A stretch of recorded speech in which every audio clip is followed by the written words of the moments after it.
Had a thought while I was laying down in between streams. I don't really have time to do this, but uh-oh.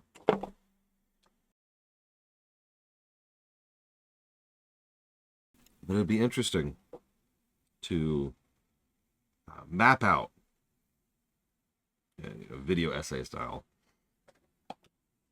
or like school style the intros to each of these JRPGs. We could just limit ourselves to JRPGs and even just SNES JRPGs because all of them follow a fairly basic pattern. Oh my god, come on, Nose, work with me.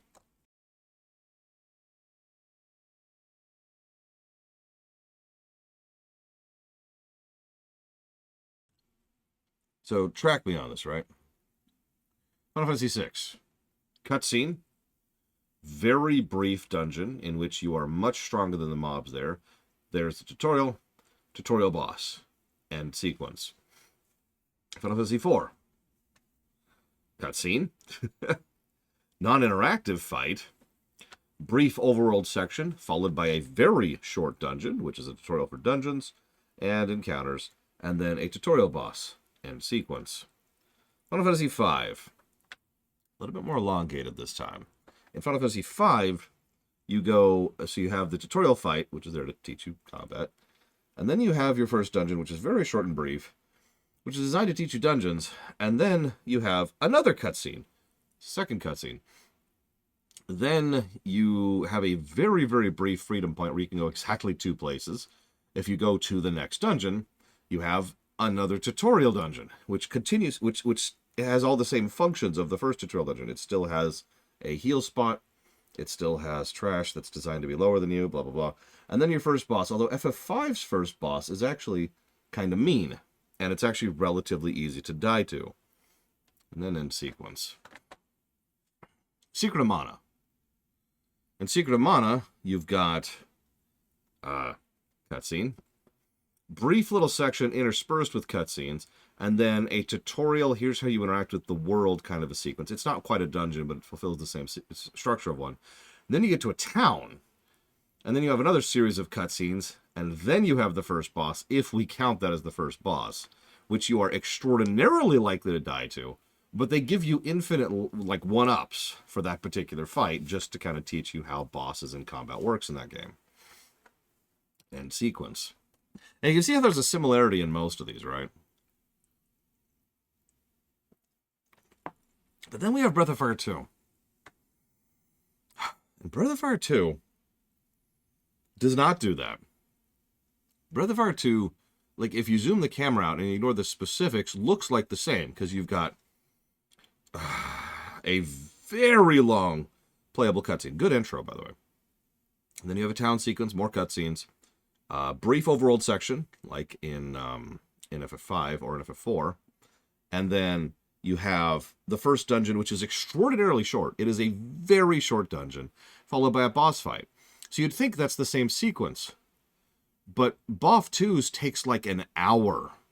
Whereas most of these other games I just mentioned, what I was wanting to do is I was to sit down and time how much time is spent on each of these elements, right? Cutscene, overworld section, town section, dungeon section, and then at the boss, and how long the whole thing is. So what percentage is spent on each. BoF 2 is like just, it's this giant padded thing of doom, and then you get to the boss. Now let's compare and contrast BoF 1. In BoF 1, cutscene, one of the better cutscenes in the game. Brief overworld section. Dungeon. Boss. Boom. So, you see how BoF 1 follows the similar pattern that most of these do. But BoF 2, like, would be following the pattern if they designed anything correctly. The experience curve, the stat ups on experience, the enemy design, the enemy encounter rate, and the difficulty of the enemies and the difficulty of the boss. All of those things are designed wrong, individually.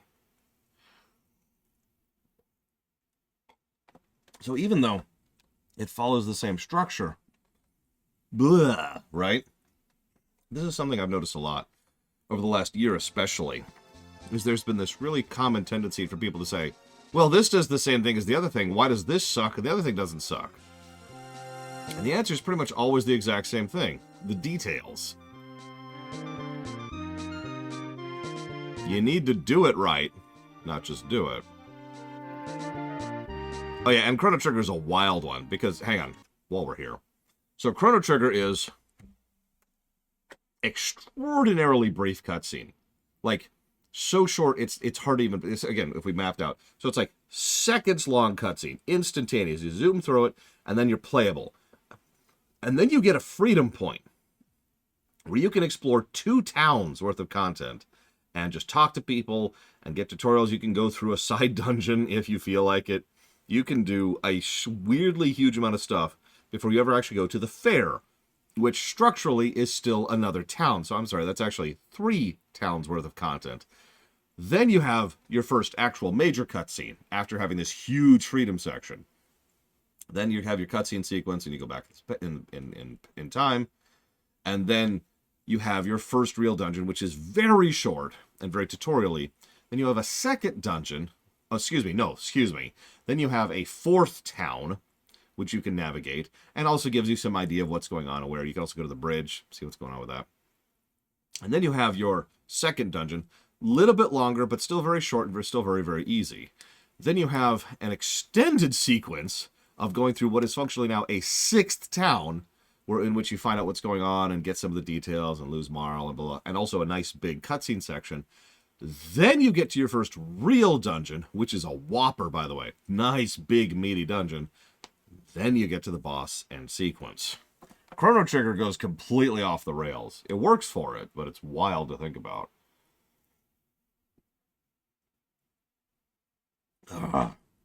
Anyway, excuse me. Earthbound? Earthbound's a really weird one. Because Earthbound kind of follows more of the Chrono Trigger approach. So in Earthbound, it's like, okay. I suppose that actually depends if we count Starman Jr. as a boss, which I think I don't. I think I would count, oh god, I can't think of his name. The Sharks gang leader. Freddy? Failproof Freddy? Something like that? Anyways, him as the first boss.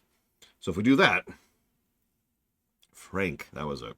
So, pretty brief cutscene, and then a kind of a playable cutscene. For all intents and purposes, this is still a cutscene as you're going up to the meteorite and then coming back from it. Even though it has combat, and even though it's kind of dungeony, it still fills the same purpose of a cutscene. It's just kind of a weird cutscene, explore, overworld, dungeon kind of a hybrid. Then you have your tutorial boss, which it's impossible to lose to. Then you have your one big extended cutscene, and then you get a freedom point like you do in Chrono Trigger. Big old chunk of area, and there's actually a lot to do in Onet. You can't leave Onet, but you can do all kinds of stuff here. The interesting thing, though, is that even though that is in between there, once you're done exploring, the only thing to do is go straight to Frank and beat him. So, weird hybrid explore moment, cutscene, big explore moment, boss. No dungeon. Where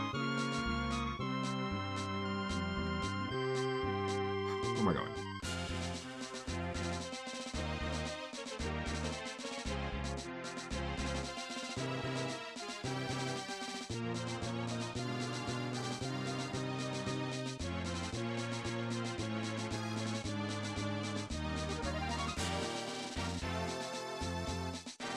Okay.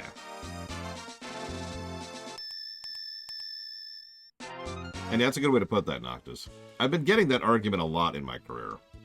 And it's only recently I've started to understand how wrong it is, for lack of a better way to put that.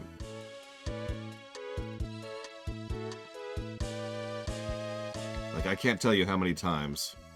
That's so terrible, Ross. I can't tell you how many times I've had someone tell me, you like such and such, why don't you like such and such other thing? And it's like... Really? While we're here, we should actually get a warp point. I think this counts as a warp point. Just to get it on the warp list.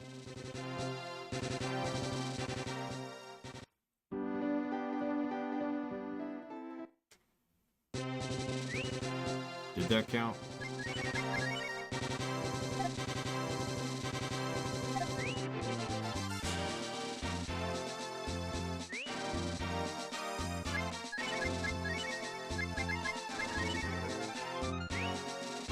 Damn it.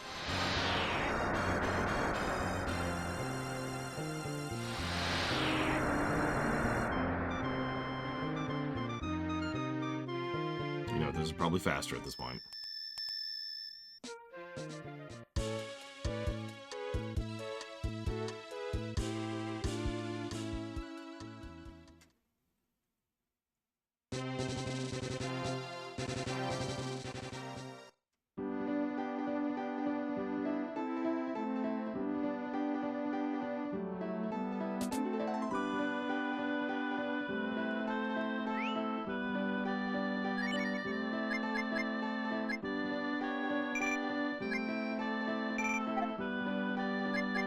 Yeah. By the way, I'm really happy that you're here, Ross. You are here for what is probably the worst section of the game. And you know, I'm just that's satisfying. that's just there's something gratifying about that, you know.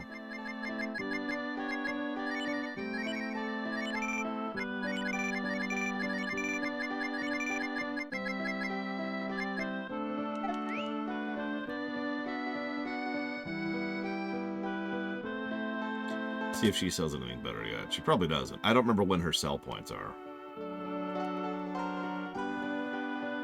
Question is, will you beat it before me? You probably will, in all honesty.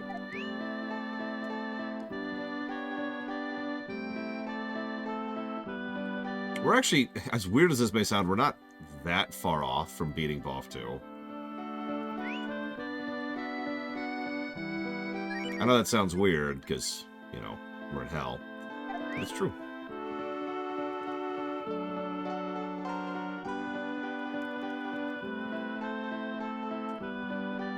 I should probably stop taking these little side things where it's like, oh god, kill me. Okay, so I want blue. I need Sten. And I guess we'll do cat.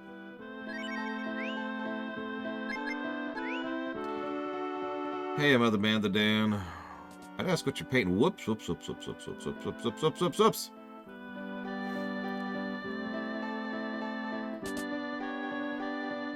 Yeah, we're even gonna buff him.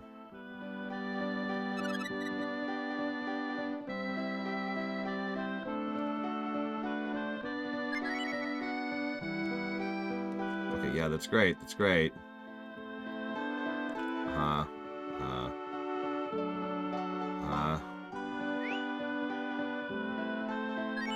Okay, so I want Sten united with fire.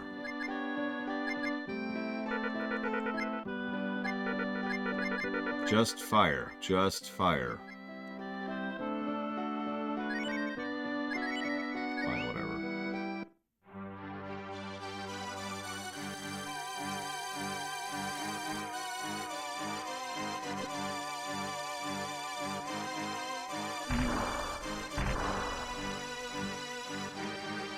Yeah, it didn't work because you're supposed to just do... How do I do just a single fusion? Why didn't it let me just fuse him with fire? Yeah, by the way, if you hit yes, I want an explanation, she gives you no explanation.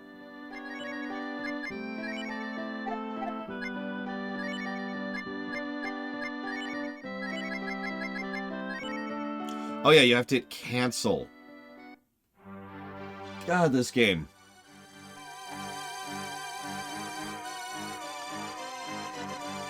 There we go.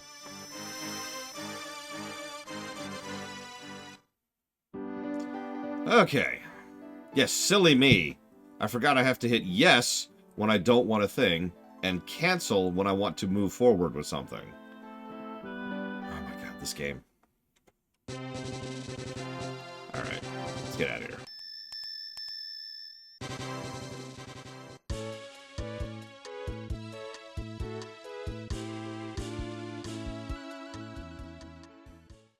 Listen, I've played Pokemon. I know how dangerous a fire monkey can be.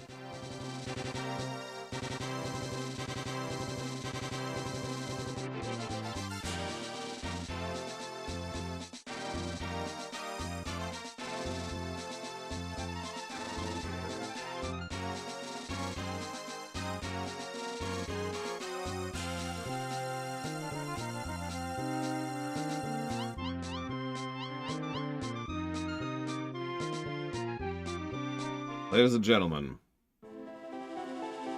welcome to High Fort. This is our hometown, High Fort. Do we have to enter this castle? Darn. I know, the famous flute, right?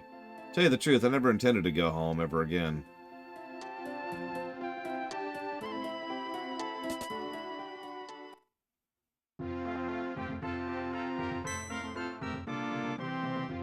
Who is it? I will not allow anyone other than Highlanders to enter our castle. Get out! Wait, huh? Wait, you! Chief Sten! You were alive? I'm not a chief anymore, Gain. Chief! It's supposed to be general, by the way. Chief Sten! I thought for sure you were killed at the Gunheim War. Might have been better if I was killed. But you're home, Chief! Everyone will be so happy! They'll say the Chief has returned. Now listen, Gain. I'm not your chief anymore, and I'm not a hero, okay? I'm just a coward who keeps running away. Hero of Gunheim is Trubo. He fought to the end at that battlefield of hell. How is he? Isn't he going to be general soon? Well, in any event, welcome home. Truba's been looking forward to seeing you. That's impossible. It's no good. How do I face him now? It was a mistake to come home after all. You're not even going to see the princess? I can't face him. I guess I shouldn't have come home. Right, Gain? Wow, that sure was dialogue. Sorry, guys, I have a little problem, so you guys will have to get the famous flute. No matter what anyone says, Sten is my chief. Therefore, I have made a decision that the chief's friends may enter the castle. Please enter. Thanks.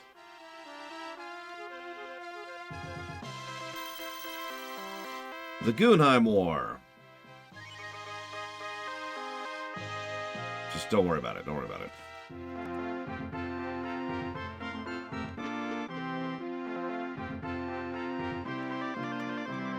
Shupke is good with words, has a bad personality, is strong-willed and beautiful. On top of all that, she's a general, so she's hard to get along with. Please, okay?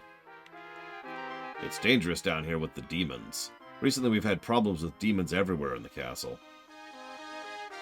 It's dangerous down here with the exact same dialogue.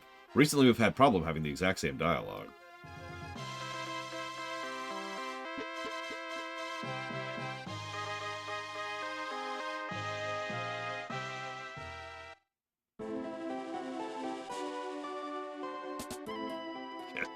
Yeah, this is Wenlin.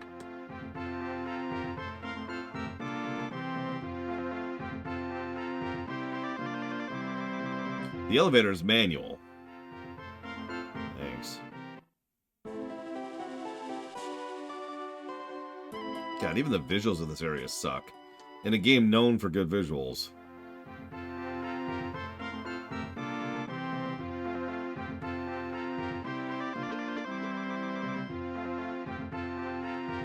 There's a war plan meeting being held right now.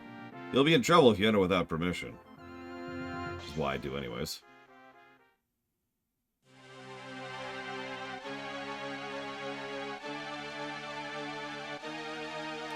Let me hear the report on the resistance in the Southwest Division.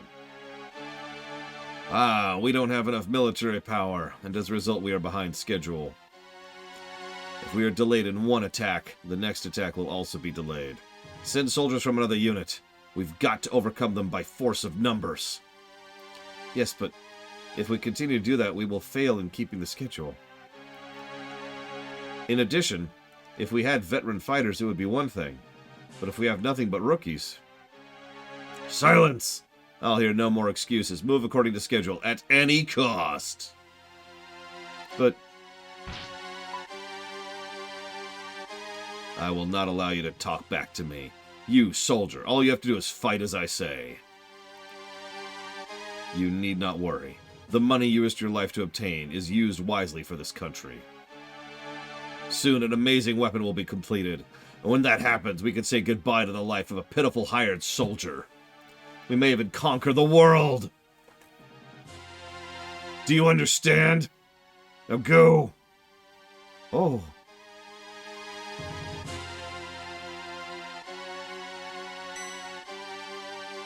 Huh? Who are you guys? People like you are not permitted here. We are in the middle of a war plan meeting. You're not going to say you didn't hear about it. Rude fellows disappear, all capitalized for some reason. Huh. I don't think they heard anything important, but I must take precautions. Especially about the secret weapon. Can't let that leak out.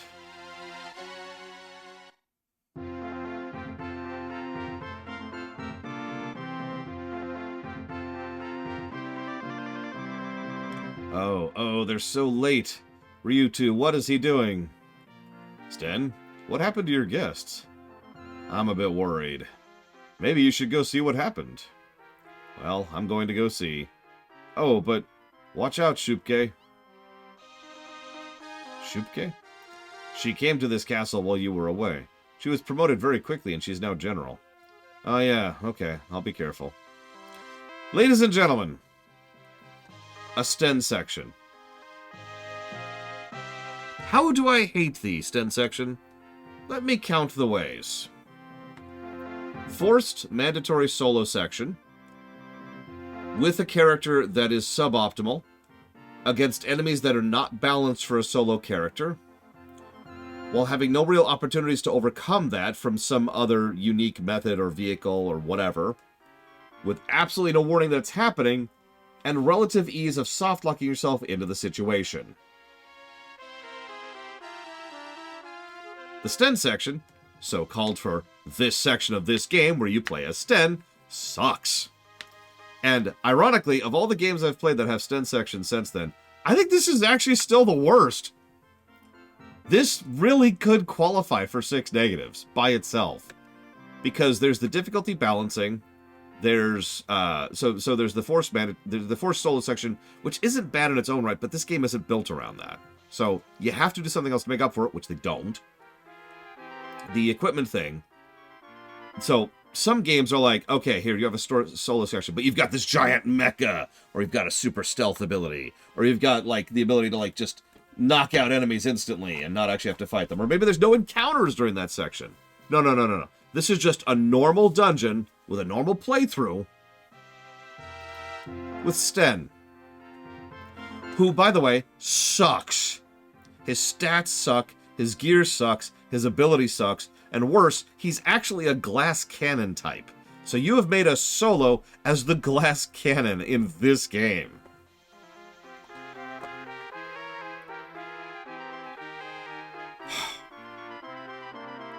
Also, the localization just has... You notice how it's noticeably gotten worse here?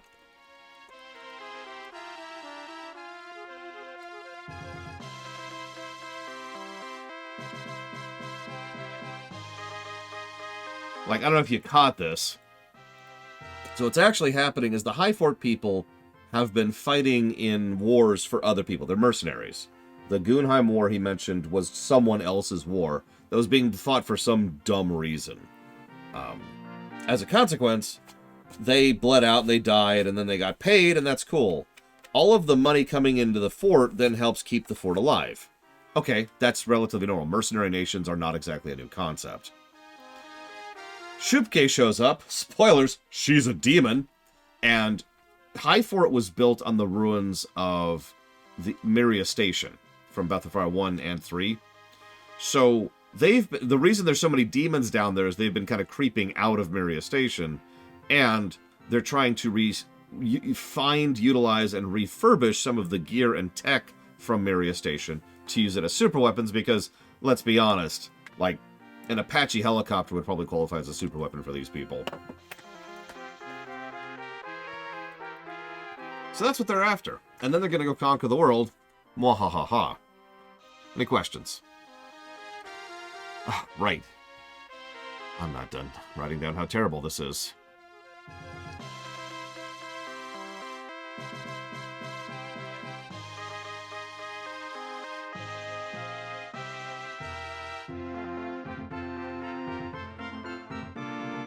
They do have peanuts.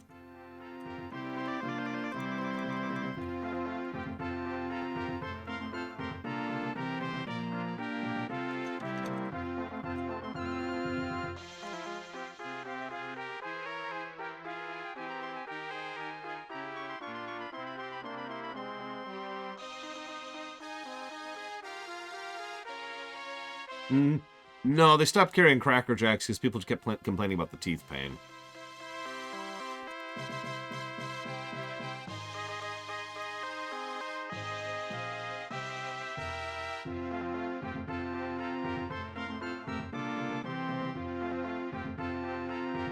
But yeah, this part of the game sucks so badly.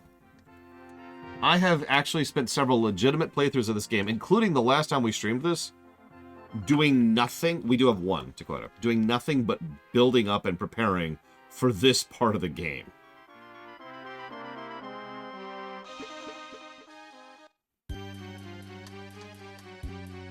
I know, Trihexy. It's okay.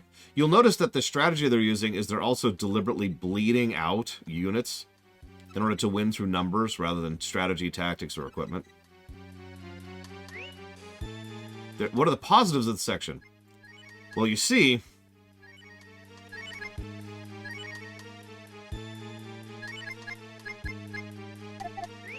it is absolutely likely to softlock here. Now, in the interests of fairness, you do have to do one specific thing to softlock here. And that is, you have to save. If you save here, you are locked in here. You are stuck here until you can move forward, until you can progress through this. Now, it's not a hard soft lock, which I know sounds contradictory, but my point is, you can eventually face grind your way to Sten being of a level where he can just have the health to tank the upcoming solo boss fights that he has to go through.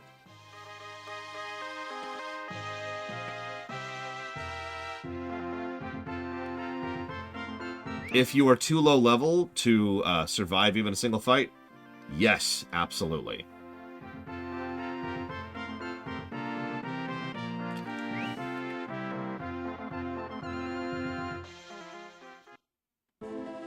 So, let's do fake fight number 1.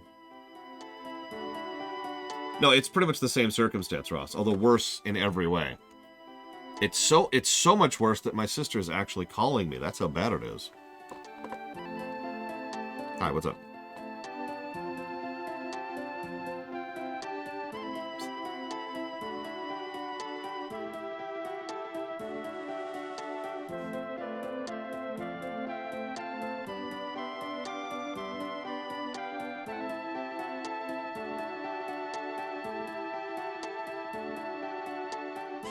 Okay. You're welcome. Do you need anything else? Zuldazar.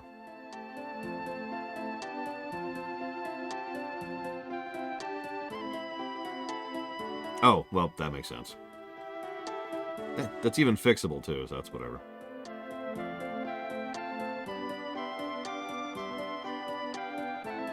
Okay, I mean, that works. Oh.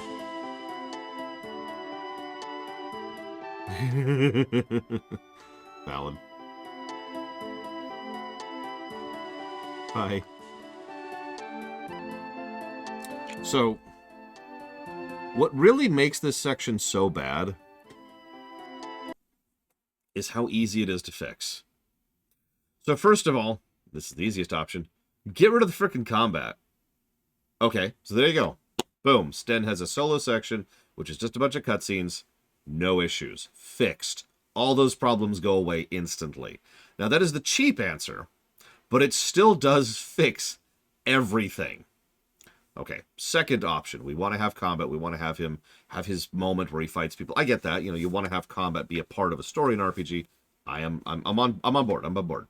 So you can give him gear upgrades, make him not suck, design the combat counters around him and his particular abilities. Like maybe make something so that he gains an item that only he can use that allows him to call forth his loyal troops, which does a ton of damage only to specific enemies or boss types. And he uses that against the upcoming fights. There are things you can do. There's so many things you could do in itemization, in statting, in enemy design, and in boss design to make this not suck. And just like the problem with the intro, and this is why I brought that up, by the way, just like the problem with the intro, this whole section makes perfect sense if you don't look at the details. Just like how the intro is, town, overworld, dungeon, boss, and that's fine, the specifics of how that's designed when you zoom in a little bit, that's why it sucks. This should be a Princess Peach section, and one of the better segments of the game. Instead, it's the worst section of the entire game, and it's because of the fact that they had no idea what they were freaking doing. There's someone that looks a lot like this guy I know, Sten. It doesn't help that the localization is awful here. That voice. Trubo? What do you mean, Trubo? It really is Sten. Good eyes. You've got a lot of nerve coming back now, you sissy monkey. What's a sissy monkey? I'm sorry, Trubo. Grr. You're sorry, huh? You have no idea how it's been for me since you left. I'll make you pay.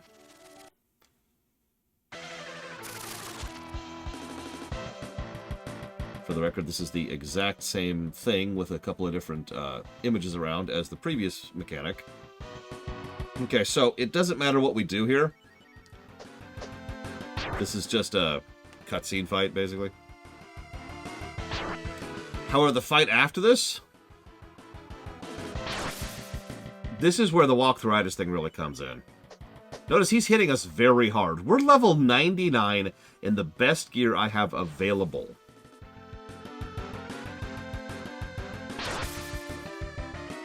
Watch my health.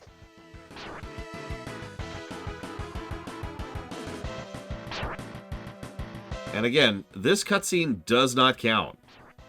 This is a cutscene fight. We're not fighting him for real yet.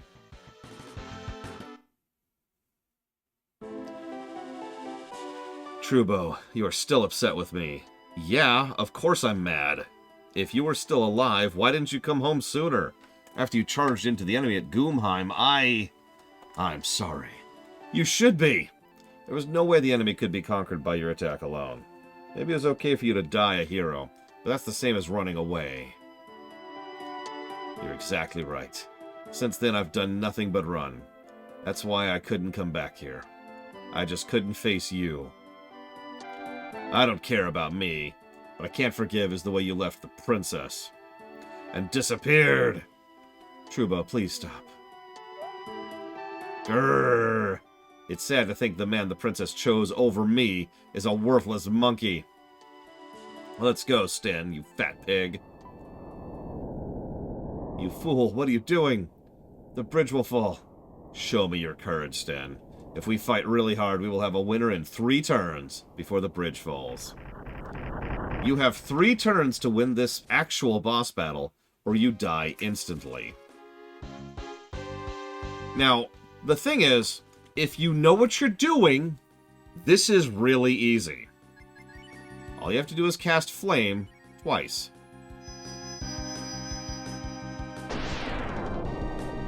Regardless of level.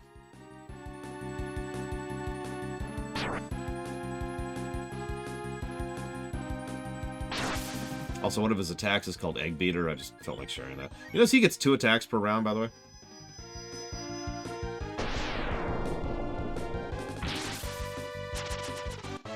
See? 2 flames. Nothing tells you that. Nothing indicates that he's actually weak to flame in just this specific fight. And if you're too low level to have flame, sucks to be you.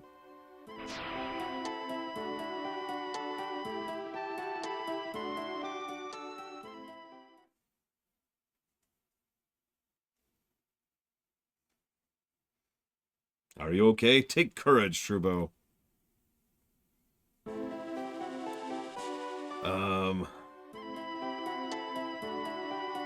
Darn, I lost.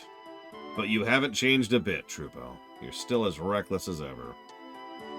Oh no, his name's Trubo. But yes, the combat scene said Torubo, because there's actually a lot of that in this game, where a single person's name will be spelled differently, depending on which screen you're looking at. We've actually already encountered that twice before this.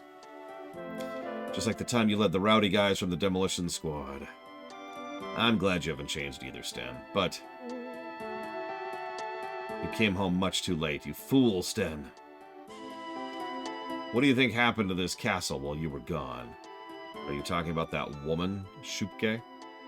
Yeah, this country is being controlled to her liking. What is she doing wrong? She's a beautiful and intelligent woman, right? Let me finish, stupid. She's got her eyes on the powers of this castle. And do you know what the key is to releasing those powers? The key is a person from the royal family. In other words, the princess. The princess? Wait a minute. What is she going to do with the princess? Princess? I don't know. The only thing I know is that she's got something evil up her sleeve. And it's possible that the princess will be the one that gets hurt. Trubo, give me all the details.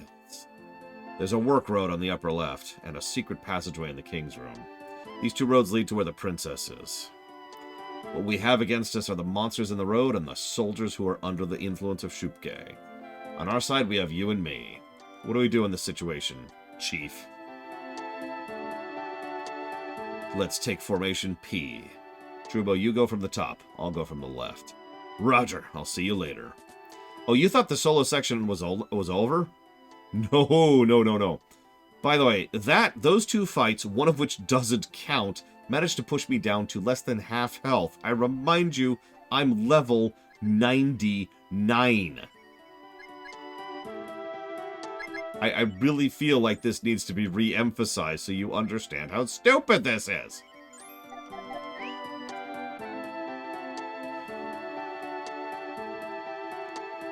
Hell, they could have had Trubo join us here.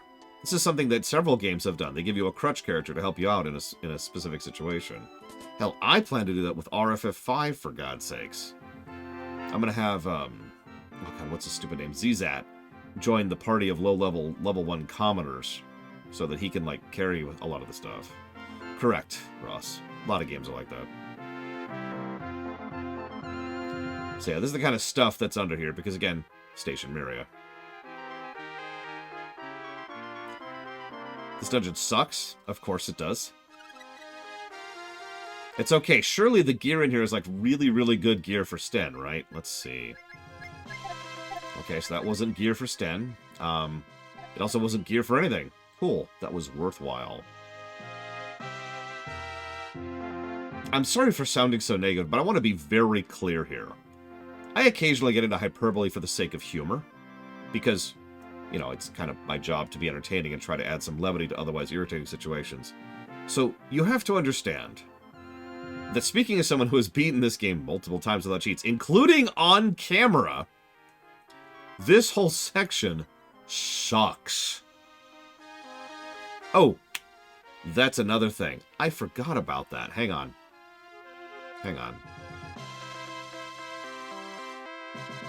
This is just rubbing salt in the wound. Give me a sec. I need to look something up really quick. Let me make sure I've got the right word or the right equipment thing.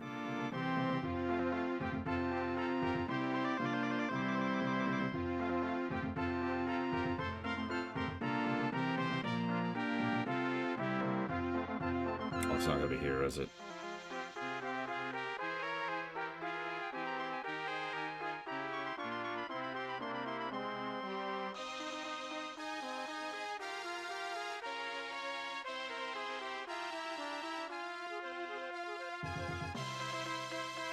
Ah! There's enemies down here. Hang on a second. This is important. Because I want you to understand. Maybe the walkthrough lists what enemies are down here.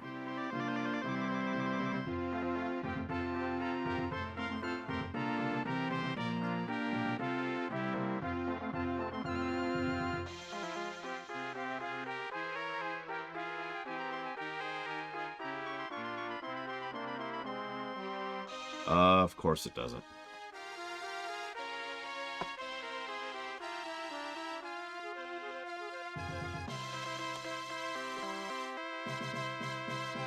Give me a sec.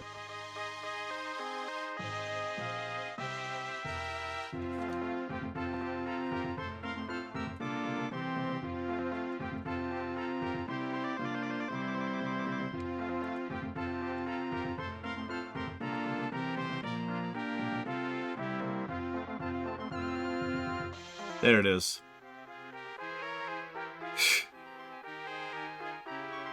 So there are enemies in this dungeon, which I want to stress, we're fighting with just, just Sten, right? These enemies have a chance to drop Skull BR, Skull Bracelets. Skull Bracelets basically double your crit chance with spells. If you're not familiar with it, those are really, really good accessories. And so the game actually encourages you to sit here and grind as Sten alone. Just, maybe encourages is the wrong word, but someone somewhere thought that it was a good idea to have these enemies drop this amazing accessory during this section of the game. Someone designed that somewhere.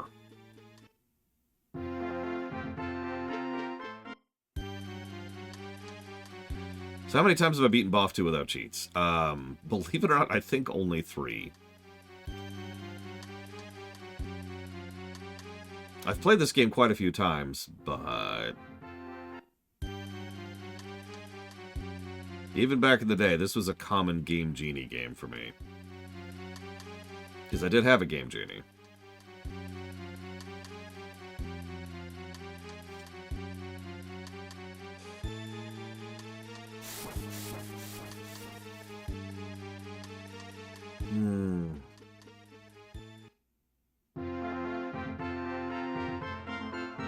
I've never heard of a Game Genie before, Trihexia. I don't know what you're talking about. If you pay attention to Terminal Montage, it's the villain of his entire series.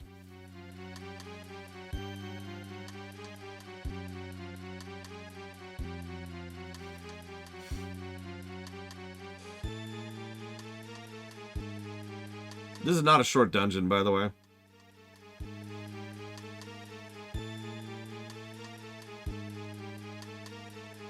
Please be happy, Princess.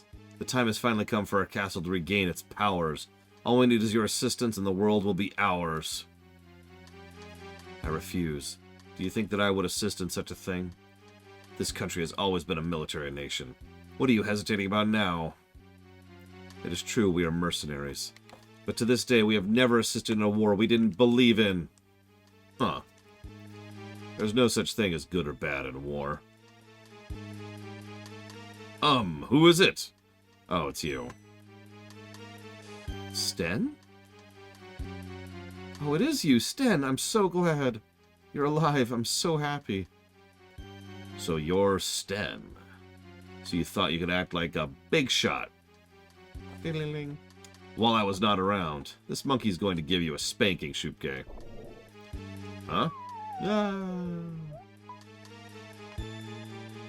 Wow. Huh. This is insignificant.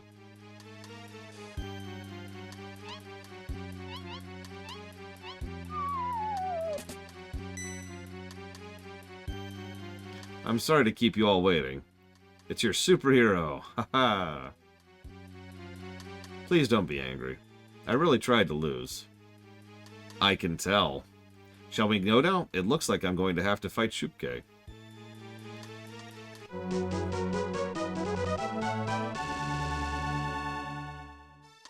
Okay.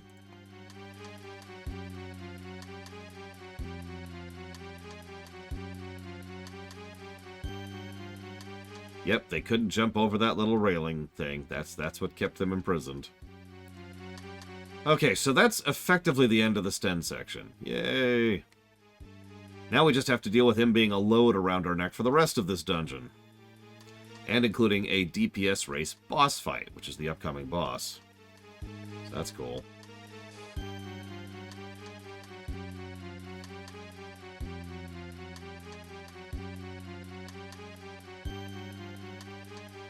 Yeah, Sten is just the load that keeps on loading, you know what I mean? Oh, yeah, no, I should mention this entire section we're going through, especially if you're not ready for it, could legitimately take us, like, the full 5-hour shift to get through. That's not me be exaggerating or spitting venom or whatever. That's just the reality of it. Have you been paying attention to this stupid section we're going through right now? This frickin' this dungeon design. If you could call it that. Oh my god!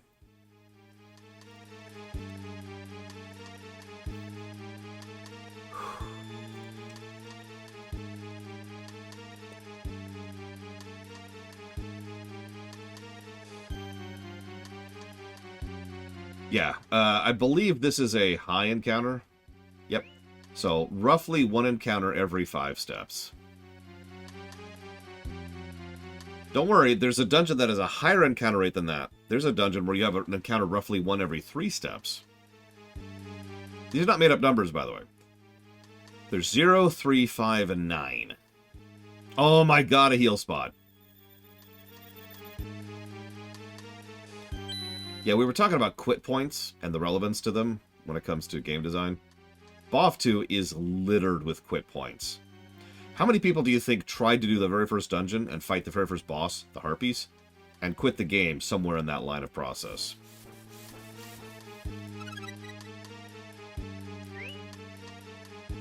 Because I bet you it's a lot. No offense to people who like this game. It's...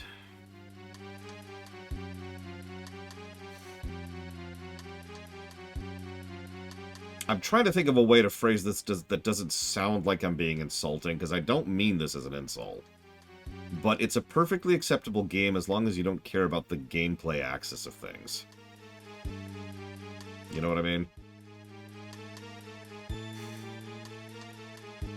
See, that's an interesting question, Blue Dragon. Because, on the one hand, I am cheating my face off. And that is making this game much smoother than the first game. But on the other hand, this game makes me want to tear my teeth out. So, I'm not sure, would be the answer to your question.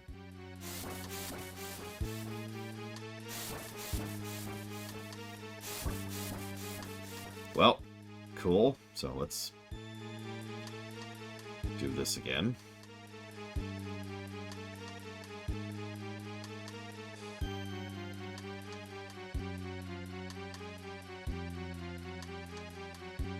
I would never cheat in a video game, Gallico. That's why instead of getting encounters roughly once every 5 feet, or 5 steps, excuse me, I'm getting encounters roughly every infinite steps. I haven't yet reached infinite, but I'm pretty sure when I do, I'll finally get an encounter. Okay, this kind of time I'm going to save state, because I'm curious now. I wonder what this is. Hang on, so what's top?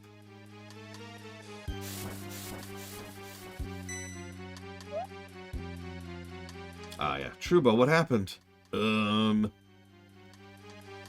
Darn, this door. There's a strong force field on it. Boss fight number 2. You act, or 3, excuse me. You acting like a big shot again. Take a rest, Trubo.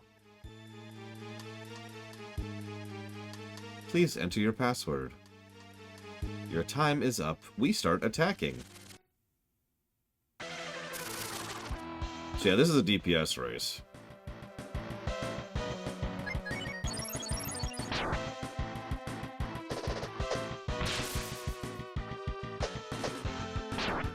By the way, fun fact, Cat, if you set her up right, is the only character in the entire game that can actually break the damage cap.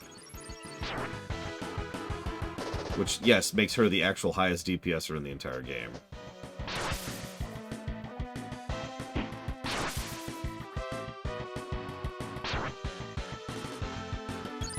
You have to have maxed out her agility, her luck, her strength. Then you have to merge her with Shin and Fire. And then she has to use whatever her special ability thing is. And then just bam, in the face. Force field has been cancelled. Yep, that's definitely what I call a force field. A door. Yes, there are Noctis. All you have to do is get these special rare items you can get from fishing or hunting in order to increase your stats. Or you can abuse the cooking system. This is the control room. If we can destroy the control room, we can keep the castle from turning into a weapon. Let's do it.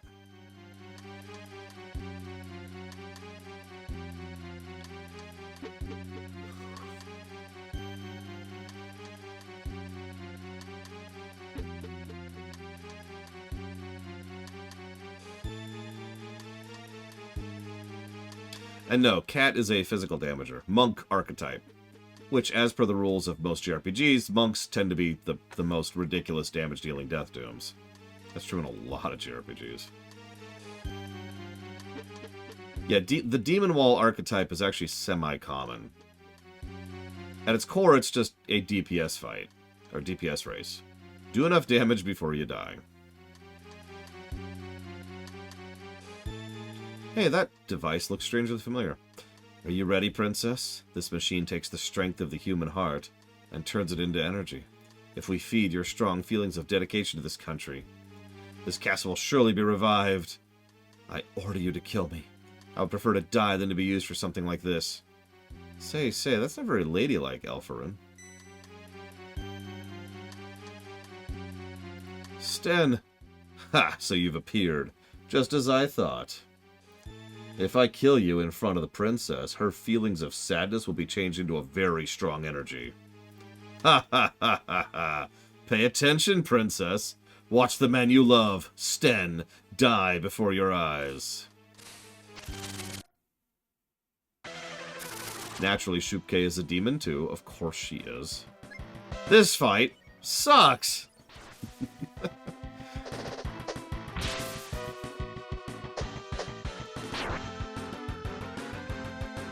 I love this game. I'm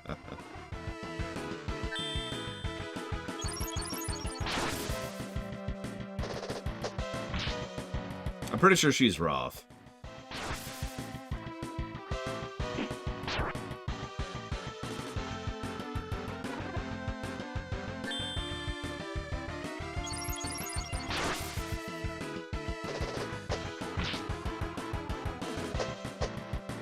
Yeah, she got a human heart from a very willing donor. Wink, wink.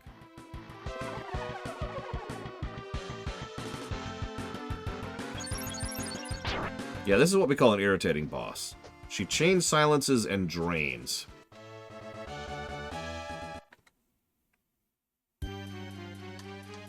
Ooh, you. I will turn all of my anger and hatred into energy. I will at least accomplish the revival of the flying castle. This castle will turn into a flying fortress, and the world will bow before us. Egg! Ow, it's a barrier.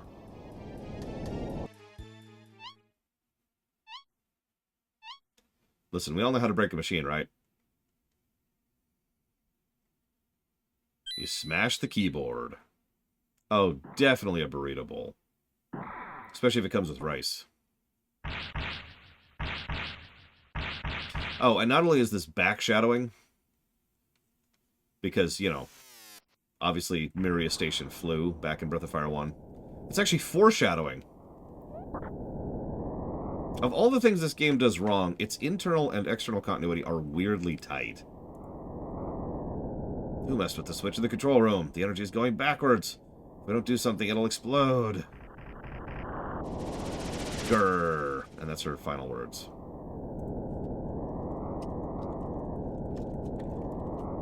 We're in trouble. We've got to get out of here.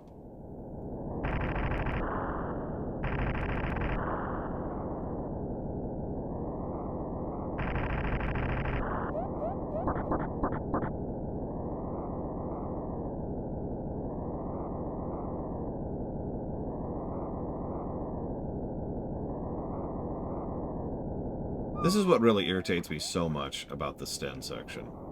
With proper localization, which we've done with the fan patch, and, you know, with the Sten section not being the Sten section, this would probably be one of the better sections of the entire game. Like, a really solid story arc, Decent characterization, ties into Breath of Fire 1, ties into the events of the rest of the game, foreshadows the end of this game. Someone has to stay behind and use the elevator because they're manual elevators. That was actually foreshadowed earlier, believe it or not. Sten naturally agrees to stay behind, dying as he should, worthless as always. Although, I guess that's not fair. For once in his life, he's going to be worthwhile because he's going to be cranking the elevator shaft. I understand. Until we meet again. Goodbye, Sten. Mwah.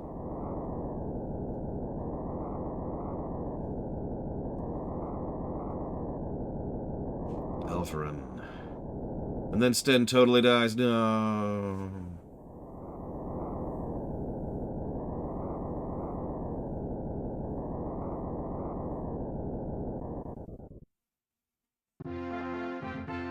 Is Sten still missing?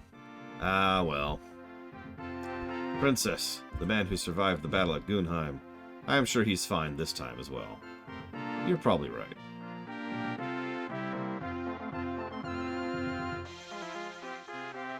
I apologize for the inconvenience we caused you. Please accept this famous flute. Yeah, the reason we came here. In exchange for loaning you this flute, I have a request to make. Should that smooth-talking young Highlander appear before you again, please tell him this. Take care of yourself. Don't overdo it. And I hope someday, please watch over him. May the grace of the Dragon God be with you. I'll walk you to the exit. Let's go. It's hard to see the woman I love look so sad. The princess really does love Sten. What a drag. He always gets the good girls. Right. I don't know, Trihexia. I want to know who thought it was a bright idea to build a castle here, of all places. Anyways, that was the Sten section. Relatively painless because we're cheating. Just tack on another 4 hours, and you about got what that should have been like. Hello, Crazy Norse. You are late. Shall we go? Oh my god, Sten's alive, Lorshock. Sten, I knew you were alive. Yeah, I failed to die again. Gunheim was very hard. Yeah, everybody died. Woolman, Johan, Selner, they all died there. They were all great guys. They were all good soldiers, like just sharpened knives. Yeah. Don't you die, Sten. Princess and I will be waiting for you. Trubo, you're a great guy. I'll see you around, buddy. Oh, I'm so sorry. I've caused you all such inconveniences. You see, I'm an ex-soldier, so I'm not very good with things. Shall we go?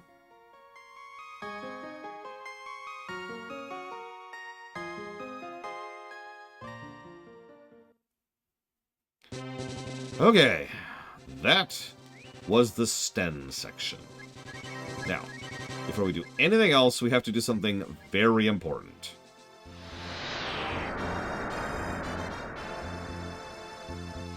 That's really weird, Crazy Horse. I wonder what caused it.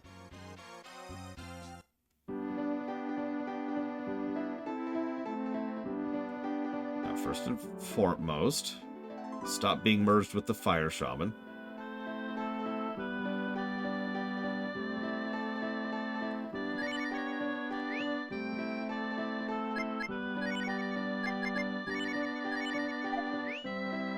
Cool. Now get out of my party and never come back.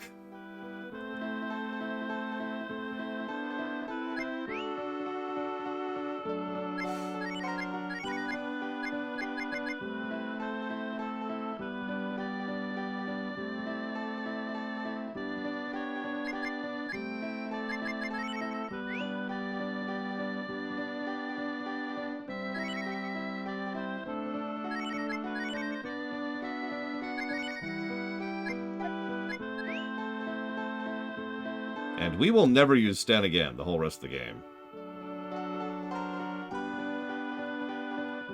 So, you know. Oops. Actually, yes. Although Ryu 3 doesn't really roll off the tongue quite the same as Ryu 2. Like, Ryu 2 actually sounds, you know, like a name. Ryu 3, Ryu 3, maybe? What's some other ways of saying 3? Like, I only know Spanish off the top of my head. So we just completed one terrible section of the game. Who's ready for a second?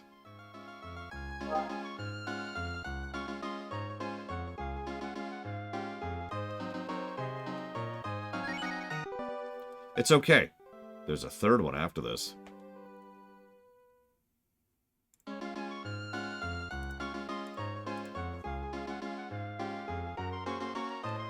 Try Ryu? Try Ryu kind of works. Oh, that is the famous flute, isn't it? You can't talk to us with that. What? You mean I can talk to you with that? The thing I'm currently doing. I used to be a cook in the castle, but the queen doesn't like my cooking anymore, so I was fired.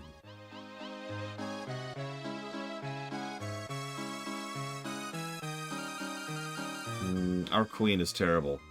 She is so spoiled. She always makes things difficult for others. I already read that one. This is Winland.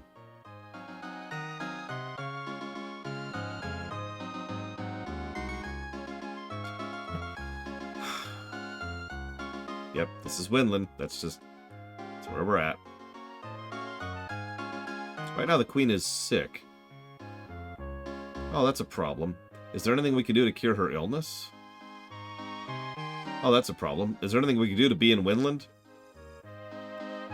Who's the strongest character in the game? I mean, Miria is correct.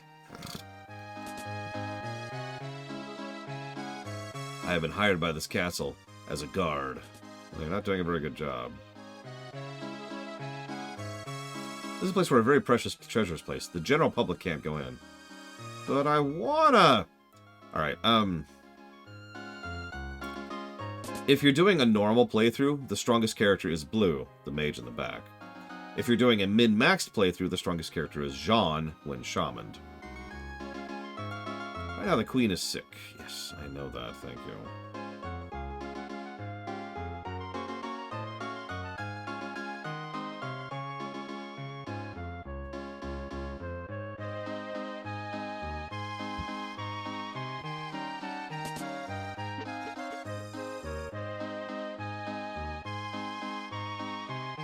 So there's the queen. As you can see, she's fat. So this is actually kind of neat, along with some of the more interesting parts of the game. The queen here is a demon in, let's call it incubation. We've already seen lots of people, like 7 different people, who have become demons prior to us meeting them. The queen is currently in the process of becoming a demon, of gluttony, obviously. Interesting fact, she's also the only gluttony demon. You folks understand what I'm saying? Then listen. The queen is very, very overweight. She can no longer move. If she doesn't lose some weight, she will die. People, please save the queen. Do I have to? Old man Ged was fired because he had temper and no respect for women. According to rumors, he was banished to a small island. Hate to admit it, but only Ged can cure the queen of her obesity. Okay. Well... let's go do a side quest. To do a side quest. To do a main quest. Or actually, that's not true. What happened was we did a side quest. To do a side quest. To do a side quest. To do a main quest.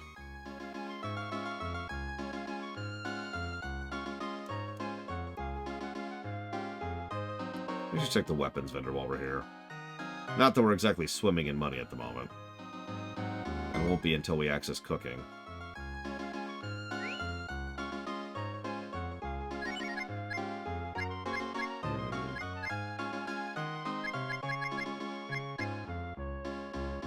Yeah, none of that's worthwhile.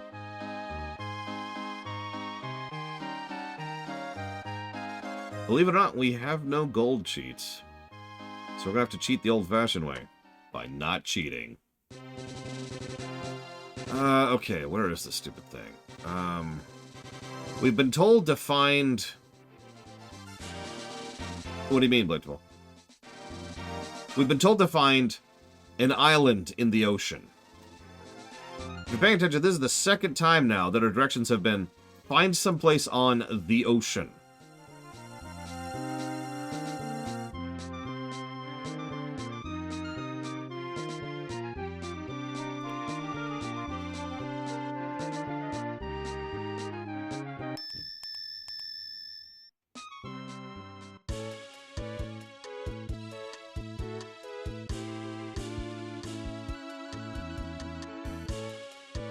Yeah, so far Ryu has had effectively no story other than the intro.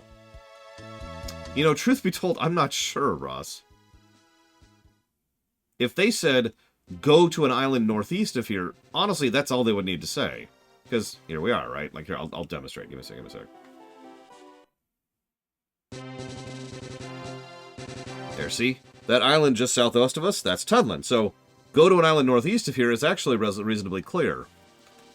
And that's all that it would take. One extra line, one extra word would fix this. But instead it's just, he's been banished to an island.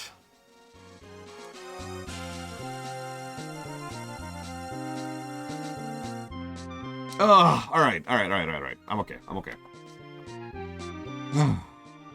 Deep breaths.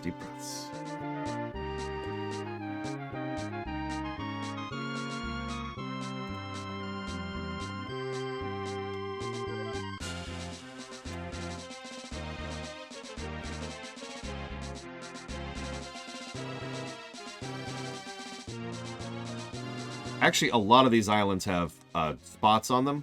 That's because there's a lot of fishing and hunting that are unique to several of the islands in the game. So, you actually can go to quite a few of the islands in the ocean.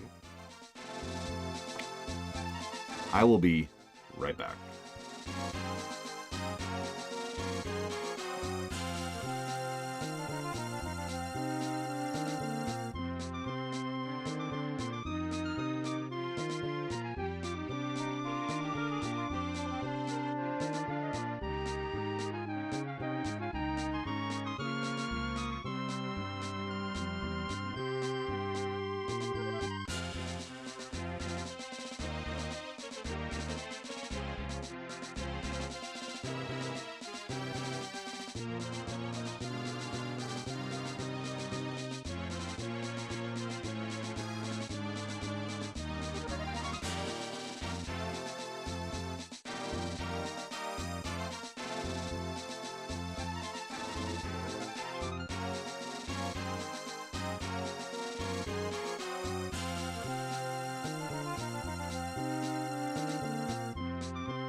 Okay.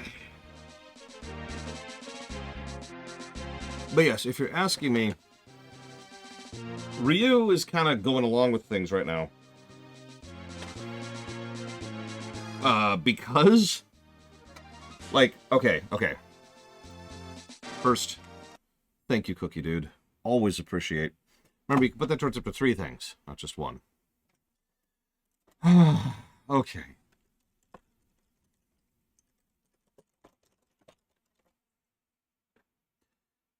Ryu kind of kicked off the plot and nearly got died or worse. Bo effectively rescued him. Then they spent years being orphans and running around and becoming rangers, and then Bo gets in trouble, and now we've got to save Bo. And everything we do for the entire first, like, third, fourth of the game, a huge swath of the game is we've got to find Patty so we can clear Bo's name. And then we do, and then they're like, oh my god, there's a gigantic demon, and that demon it's Barrowberry. But, you know, there's this demon in Gate. Oh my gosh, what do we do? It's a horrible demon. We've got to investigate it. And for that, we need the Grassman. So we talk to Spar, and Spar's like, yeah, no, I could totally help you with that. First, do these really dumb, terrible side quests. Okay, cool. Now that you're done with that, I want you to do me a favor. I want you to go do 3 more terrible, awful side quests so we can talk to the Elder Tree and figure out what's going on in Gate. So Ryu isn't really involved in the plot yet. He's just kind of the one who has been given the quests at this point in time. He will eventually become involved, I swear, but at the moment, might as well not even be here. Moving on.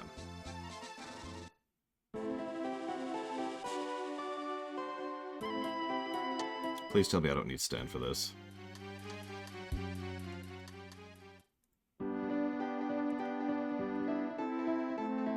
Okay, I think we're okay. What do you want? Do you need me for something? I don't have time to listen to your stories. If you want to talk about pretty girls, we can talk all night. Japanese really loves the horny old man trope, don't they?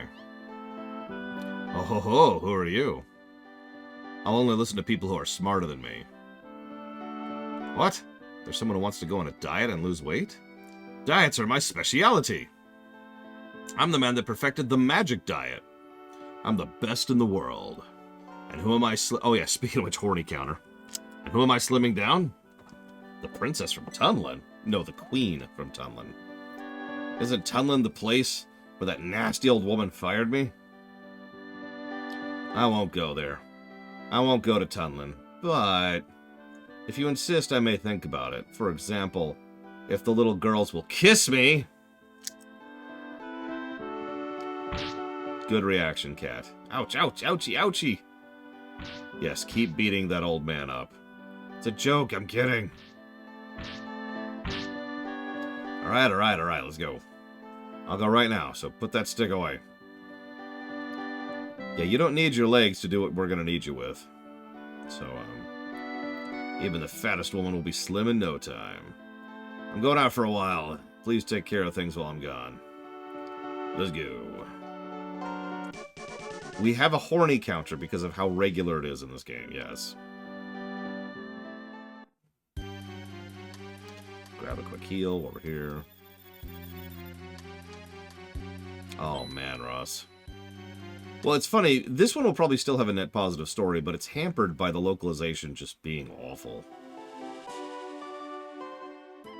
Like, entire swaths of the game need to be parsed, you know? What is going on here?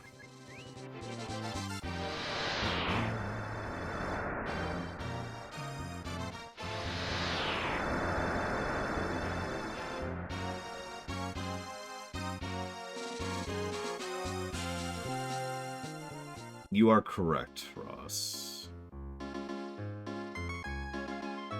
I just had a horrible thought.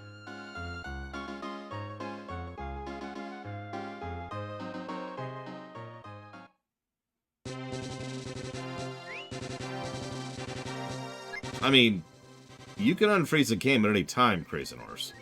Games get frozen because nobody put any money or interest towards them. Right? Like, you froze the game, for all intents and purposes.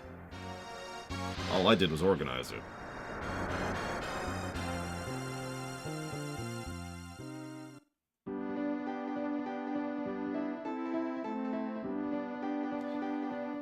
So anyways, we need to bring Sten for this section. Because of course we do.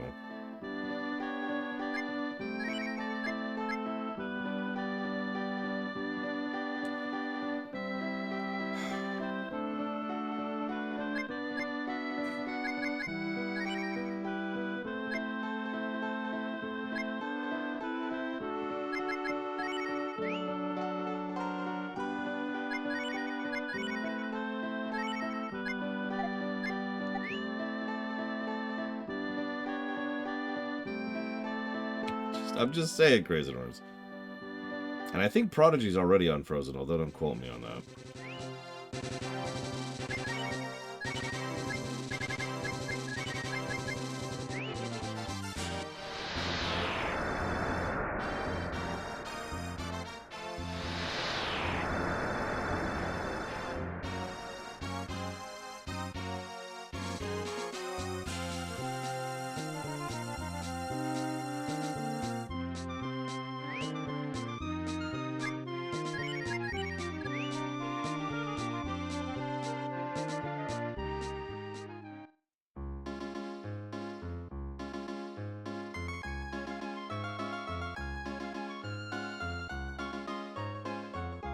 These are all very good questions, Ross.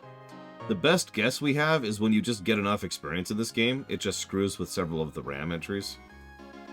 Or not RAM, memory entries. And so several sprites are messed up, including her portrait.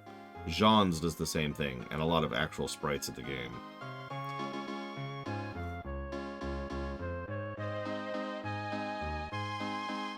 I mean, that's the difficulty with getting me to play unknown or hidden games. You gotta get other people to agree to get me to play unknown or hidden games. It's not like I won't. We did that last year, we're doing that now. If they don't hurry, it'll be too late. She'll turn into a greed or gluttony demon. Why, you... Yo, Granny, how you doing? I'm sad to see that you're looking healthy as usual. This is no time for talk like that. We must treat the Queen immediately. Her life is in danger. Oh, that's right. We'll call a truce for now. Please save the Queen. You know, that's actually a really good question, Takoida.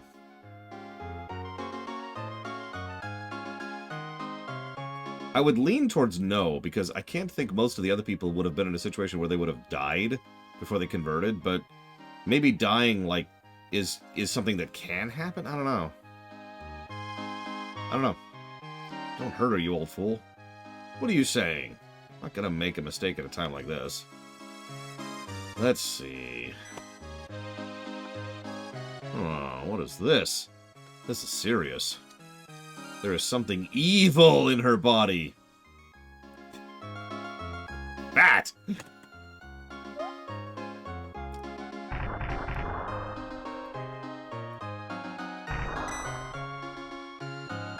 This is a problem. The Queen is possessed by something. No, she's not possessed. Her body is trying to change into something else. Oh my. I have heard rumors people are turning into demons. This can't be happening to the Queen. She may be. The Queen has been stubborn and spoiled since she was a child.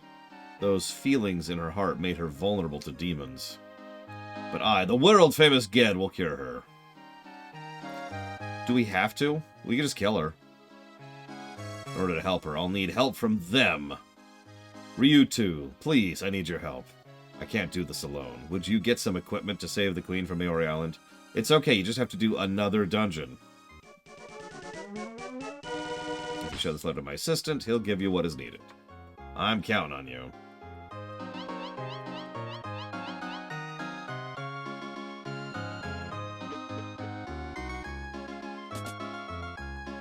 Wouldn't that make McDonald's... Huh.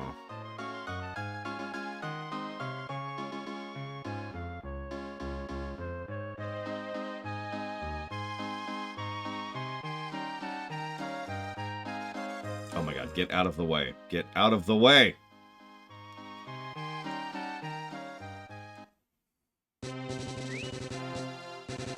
Alright, we can't.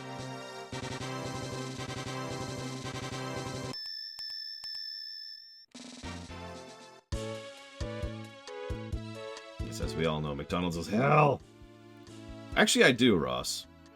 I mean, I've only been doing this job for about, is this 11 years, 12 years now? But even while I've been doing this job, the streamability gap has actually shrunk.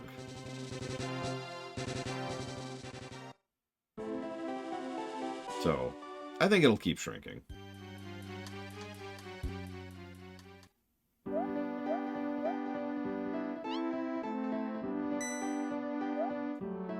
Assistant. Whoa! How long have you been there? It was a little slow, so I was getting some exercise. What may I do for you today? Early to late aughts at this point, Ross. Ah, it's a letter from the master. I see. This is serious. I understand. Please listen carefully to what I'm about to say. First, go to the top of this mountain and pick some mushrooms. The usable ones are... Oh, they actually tell us that. Mushrooms that look like this. There are other mushrooms which cannot be used, so be careful. Hope you have a good memory. You do have a good memory, right?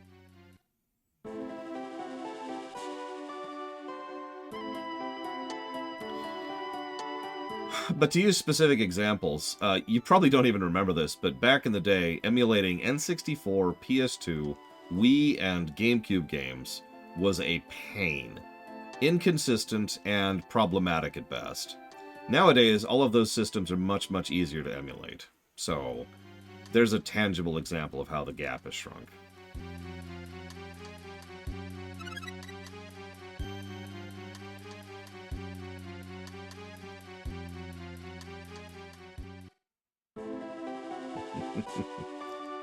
You know, Crazy Norse, the more you talk it up, the more I'm getting worried. You realize that, right?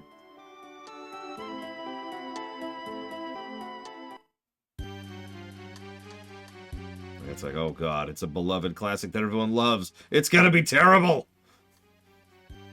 By the way, hi, Saber for Wife. Please don't look at the review document.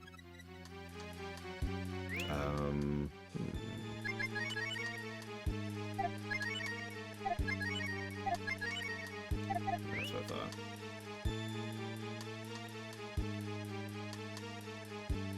Oh, thank God, something bad. That's a relief, Crazy Norse. By the way, I like how the cure-all is called Cure-Al.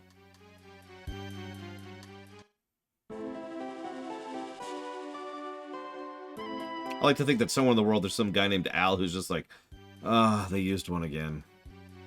Which SNES JRPG do I anticipate having the highest gameplay score? Final Fantasy VI. I know that sounds weird, because most people tend to think Chrono Trigger is better on gameplay, whereas FF6 is better on story. But FF6 does a lot right in gameplay, in ways that a lot of people don't really consider gameplay. Let me use an exact example. Let's say I want to put on a shield on him. But, oh, I accidentally selected blue instead of Ryu. I'll just hit the R button. Oh wait, that doesn't work in this game. But little quality of life features like that exist in Final Fantasy VI. Auto A, memory cursor, L and R, inventory sort. There's all kinds of little things like that that make FF6 smoother and more fun to play, boosting the gameplay score. Honestly, FF6 has some surprisingly high quality of life. In fact, when we did our last playthrough of the FFs, the only one that came close to it was actually FF7, of all things. Good evening, J. Palmer. Hope you're doing well.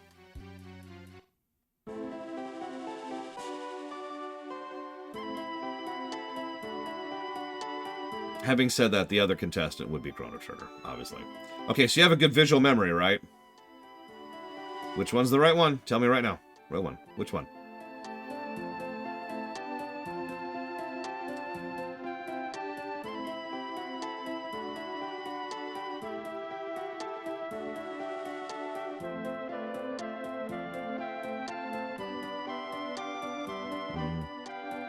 So Taquetta guesses the left one. J. Palmer guesses the top one. It is, of course, the right one. If it's the wrong one, you have to do this whole dungeon again. Now I will give you this equipment. The equipment is in the treasure box. I'm sure the master will show you how to use the equipment. Please take care of it. If things go well, the master may be forgiven, and we can return to that country. Please do your best on my behalf as well. Including enemies. Of course there's enemies there. Speaking of which...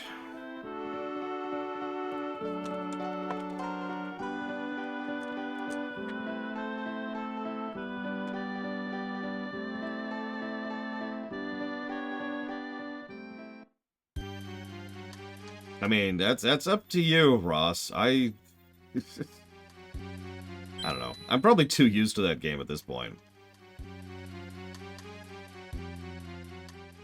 I mean, I'm the weirdo who does solo challenges and low-level runs of FF6. Because he can. I will say, one way that Chrono Trigger will demonstrably do better than FF6 is boss design.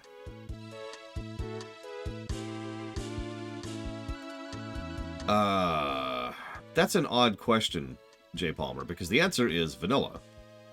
But the thing is, back in the day, trash was attached to bosses.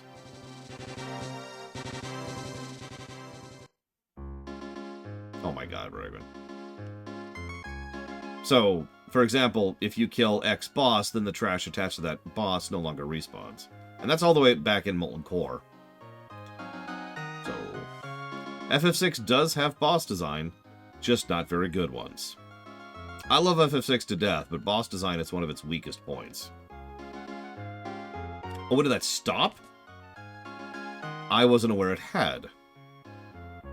So that's my answer to you. So, who's ready for an irritating dungeon? Whoa! Who's ready for hitting the wrong button? Hi, Evo. Now, let me explain. This mushroom will shrink all of you. Then I will use magic to send you into the queen's body. But I don't want to go inside of the queen. You will fight with the evil fatty in the queen's body. You must defeat all of them. To go in and out of her body... Game. Just talk to the mirror, and I will bring you out. You can also look outside with mirror, so be careful with it. I'm going to send you into her body now. Yep, this is how you get a diet. We actually have to turn off no encounters for this. This is interesting. So the way this works is there's 4 sections of her body. Each one, you have to do random encounters until you've killed a sufficient number of a certain type of enemy. At which point, you have finished that section and you can move on.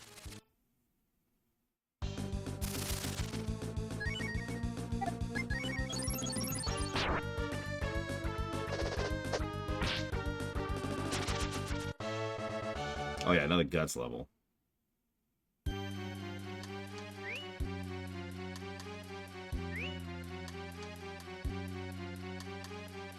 Oh, absolutely, Savicom. I mean, obviously we're cheating, but yeah. Yeah, no, Chrono Trigger does much better boss design and actually encounter design than FF6. So that's its claim to fame gameplay-wise. Listen, just because I'm going in and out of the queen in order to get her some exercise doesn't change the... Wait.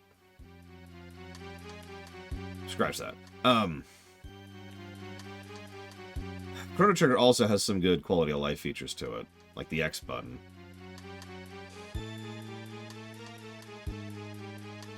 I do think FF6 has better music. Oh, did we finish? We did finish. That's your clue, by the way. Nothing tells you this. That's your clue. You check to see if he says zzz. If he's saying zzz, you're done with that area and you can move on. Yep, see? So we're done here.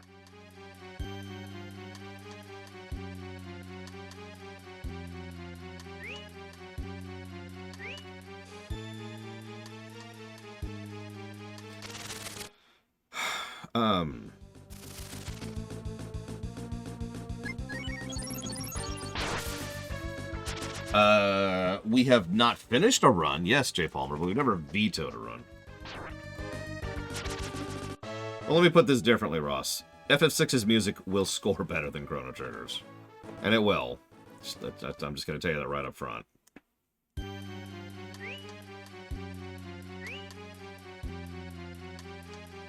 Visuals, I think the two will come across pretty evenly. They're both the kings of sprite work and brickwork for a reason. Plot? I'd say they're both about even in plot overall. Oh yeah, Chrono Trigger also has New Game Plus, which FF6 does not. Character, FF6 is going to absolutely demolish in character. It's one of its highest selling points. Fat demons, Evo.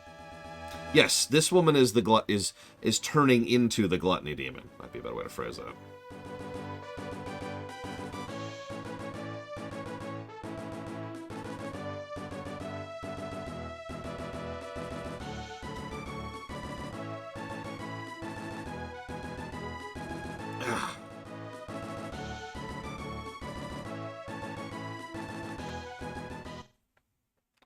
Oh yeah, Queen Braun was very well acted. I agree.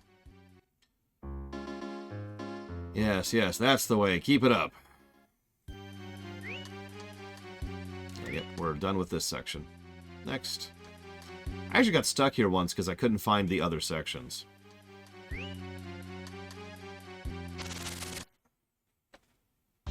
Chrono Trigger feels shorter, but actually I think they're both pretty damn dense. A lot of people tend to forget that the second half of FF6 is more like the second fifth of FF6. Other SNES RPGs that outdo FF6 or Chrono Trigger in any category.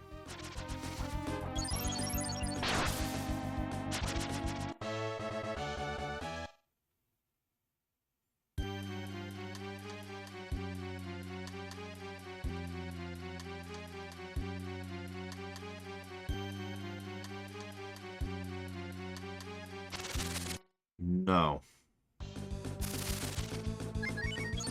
Like, you mentioned outro, but FF6 and Chrono Trigger both have extremely strong outros. As we've pointed out many times, most games don't have a good outro. But FF6 and Chrono Trigger managed to be exceptions by just kinda nailing it. On both axes, no less.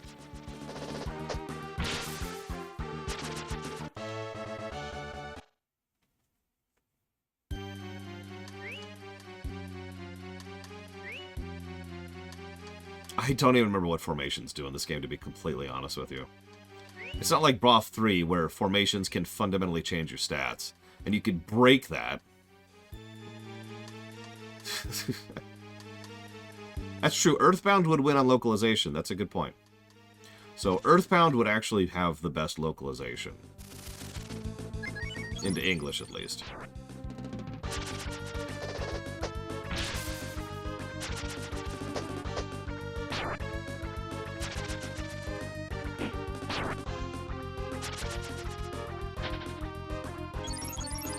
The Dragon Quest series didn't get good localization until the PS2 era, specifically with Dragon Quest VIII, at which point they would go back and relocalize 4, 5, and 6 on the DSs, which are great localizations, but that was done much later. And since the question was a SNES RPG, grossest game I played on stream is Bloodborne. I don't even have to think about that. Like, there's also games like Soten.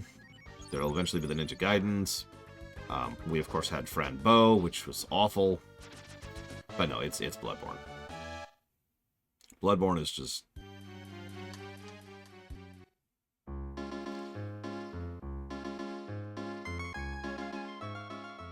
Well, see, that's an interesting question, Savacom, because I said something in my head, and you didn't read my mind, Savacom! How dare you! Dead Space 2 wasn't gross. Dead Space 2 was funny. What do you think Breath of Fire 2 innovated, Savacom?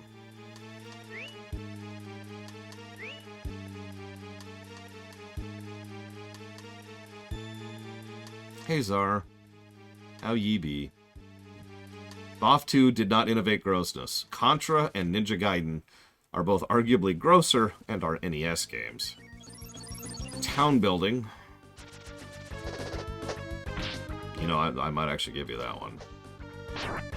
But there's an actual fat demon. Finally. More philosophical stuff like designing enemies from sins, that's actually a really old thing, in Japan at least.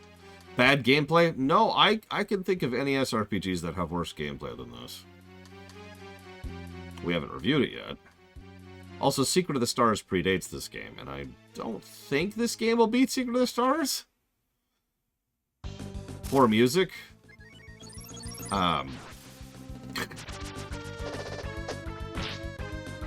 Having stuff to do in the overworld.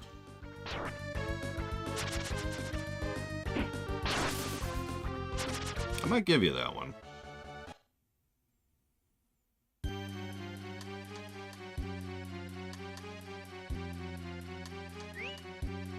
The problem with the music about... I said this before we even walked in. The problem with the music is several of the songs in BOF 2 are actually pretty legit. But they're the ones you hear infrequently. Like, think about the second boss song, or Berry's boss song. How often do you hear those songs? By contrast, how often do you hear the song that's playing right now? I'll give you a hint. We're up to at least 20 different dungeons that use this song. Yeah, exactly. It's the Persona 5 problem. There's some good music, and then there's this one song you hear forever and ever and ever.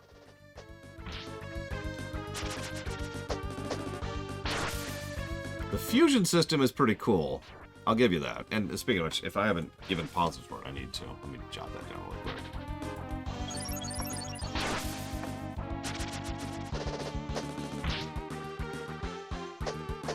What, Spartan? Don't you just want to hear this amazing, fantastic music? Let's just enjoy this music for a moment. I wouldn't actually do that to you. I'm sorry. No. I'm not even going to do that as a joke.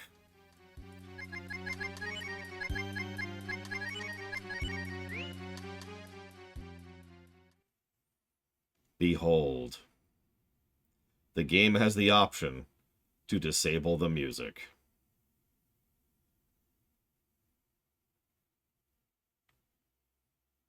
Soak it in.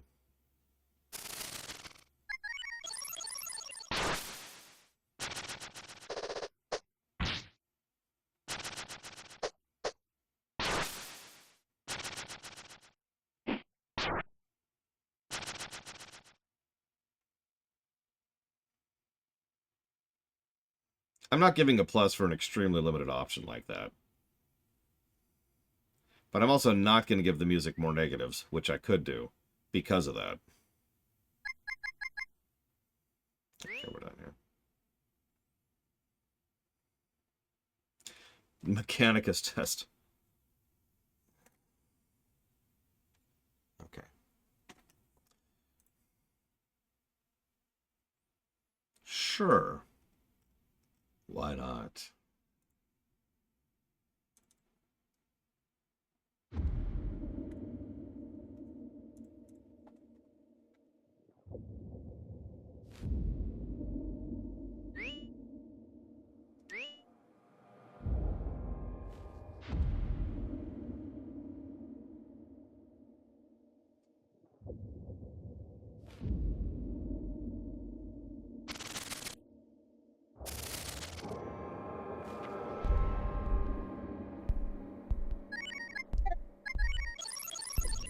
I was actually debating that for myself, Dakota, for the extant. I ended up making all the dragons elemental instead of artificial, but it was still an interesting idea. What's going on in here? My goodness!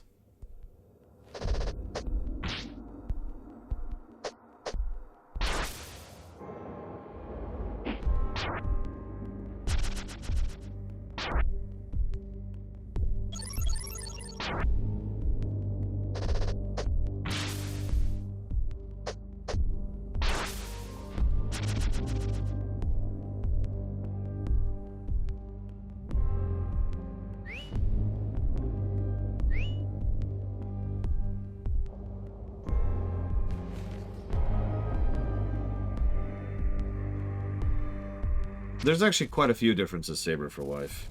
I don't have a full list here. There's some scenes are added, the localization is different, and in some cases worse. I'm not actually joking, by the way. There's some gameplay rebalancing here and there. God dang it, he ran.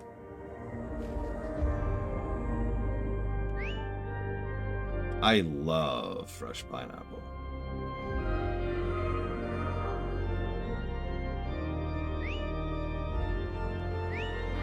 What are you talking about? This is just the music of Breath of Fire 2.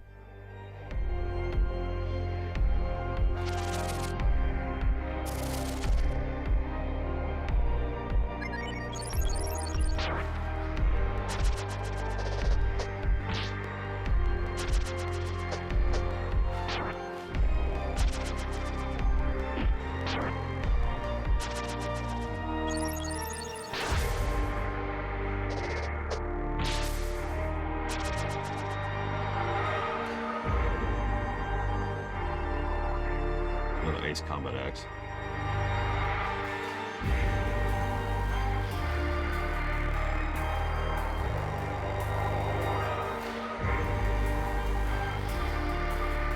We're actually almost there, 3/4 of the way. Thank you, Jay Palmer. I've jotted that down for Season 4, or Season 1, 24 Streaminations. Ace Combat X, and Seek and Destroy. And one of these days I'll have the time to actually update the damn document myself and add all the games that have been just sitting there waiting to be added to the list.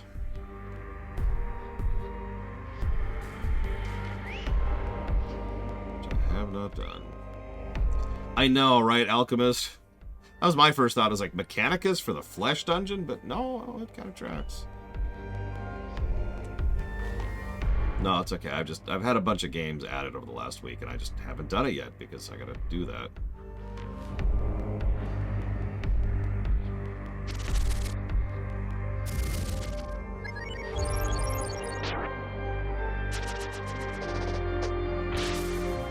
What?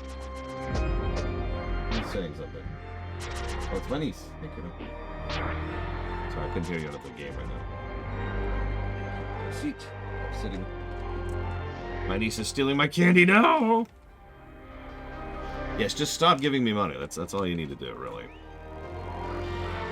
All the problems will be fixed then. And then I will...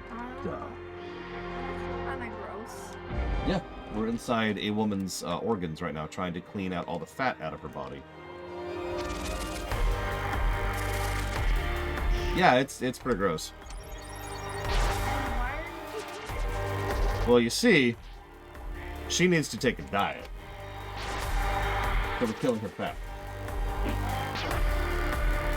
By beating demons of fat up. Sure, give me a second.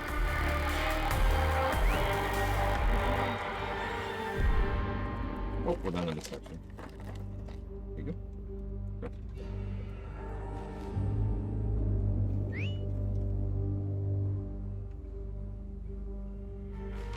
This is 100% Ross's fault, by the way. Anybody wondering? I put 100% of the blame on him.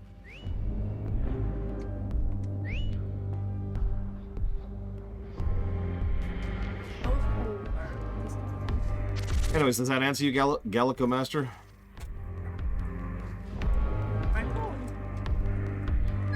It is demons who are causing fat and leeches and spores. Don't think about why those are in her body.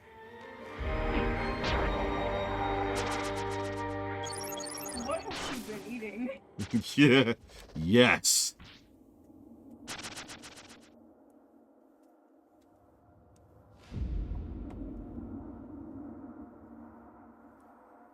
Yes, yes, that's the way. Keep it up. Shouldn't we be done by now? Nope, we are not yet done. Okay, obviously Mechanicus worked surprisingly well. But you know what else would work well for this?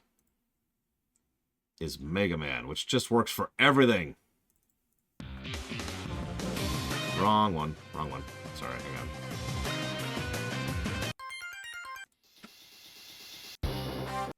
There we go. Yeah, there we go.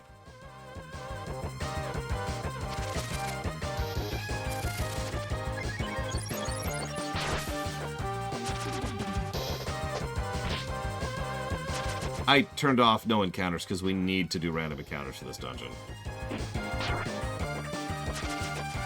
I don't think that would fit, J. Palmer. Yeah, this game isn't gross. Ignore that the horny counter's up to 20 now. Yeah, this is the only part of the game where doing random battles is literally required by the MSQ. You just have to go do random encounters for a while.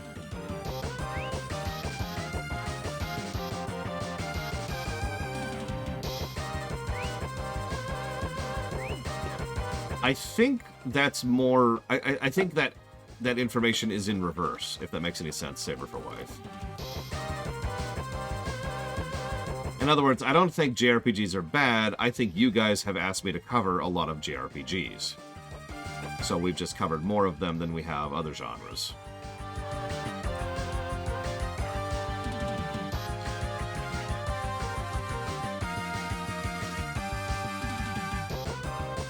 Yeah, a lot of JRPGs are first games. We just played one, actually. How many Rarity Crushes? 1. And then Rarity is like, Spike, no. And Spike's like, you're right, let's be friends. And Rarity's like, Spike, yes. End story. There you go, MLP Rewrite. 2028.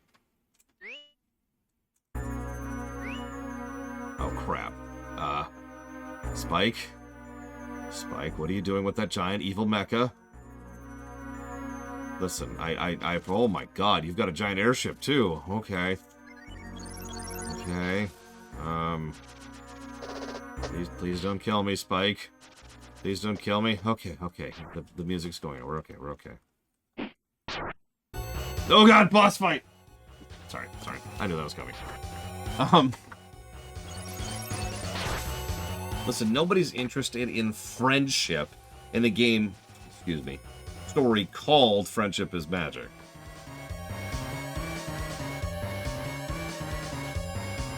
Okay, we are not done yet. Oh my god.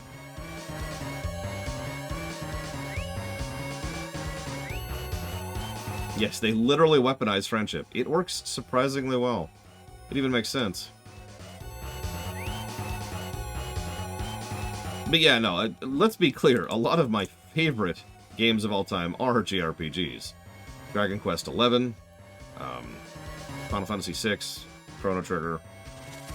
I was trying to think of another modern one.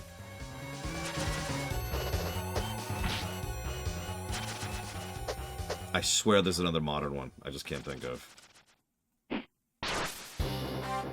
Oh god, Zero's here.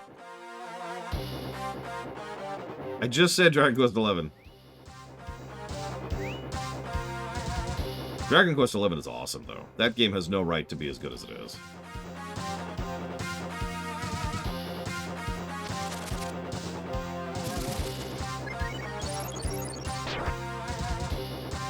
FF7R1 is... I'm probably more positive about that game than most people. And I should mention, I have very serious issues with that game. But it was still a pretty big not positive. Octopath Traveler. No, I don't hate myself. Now, Zero, do you have any words of wisdom? Oh, no, apparently we're going straight to the stage select. My bad. Which stage should we do first, everyone?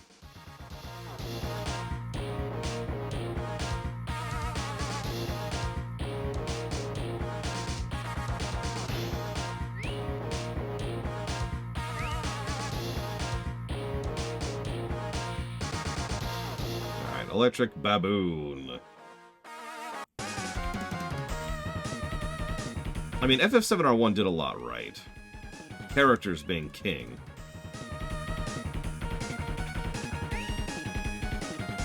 Yeah, time to do Spark Mandrill without the dash and without his weakness. Have you ever played the Saga series of games, Czar?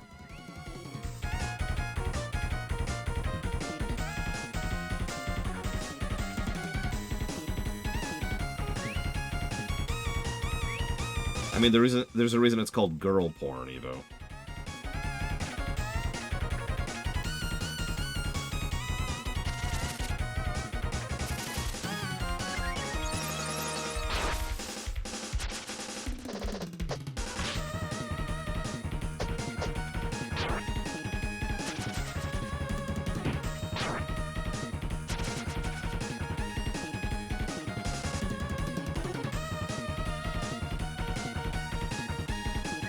I'm agreeing with you, is what I'm trying to say. Okay. So, Octopath Traveler is a Saga game. It's not called it, it's not branded it, but it is a Saga game. It's normally what I would call grinding, but it's when I say grinding, what you're thinking about right now is not what Octopath Traveler is. You don't have to run in a circle constantly fighting trash encounters. In fact, that's a waste of your time in Octopath Traveler. Octopath Traveler requires you to go talk to pretty much every NPC in the game and do pretty much every single interaction you could do with every NPC to make sure you have the proper equipment in order to be able to actually progress in terms of overall power level. You also need to do a little bit of standard grinding in order to have health, but that's all it gives you, is health. So you need health to live, you need to interact with NPCs to get gear. Once you do that, then you need to do boss fights that, this is not a joke, last about 40 minutes each in order to gain abilities, in order to actually play with the job system. That's what I mean when I say grinding when it comes to Octopath Traveler. Now, if that's your thing, no judgment. But that's what I mean when I say it is a saga game. That is pretty much the saga format to a T.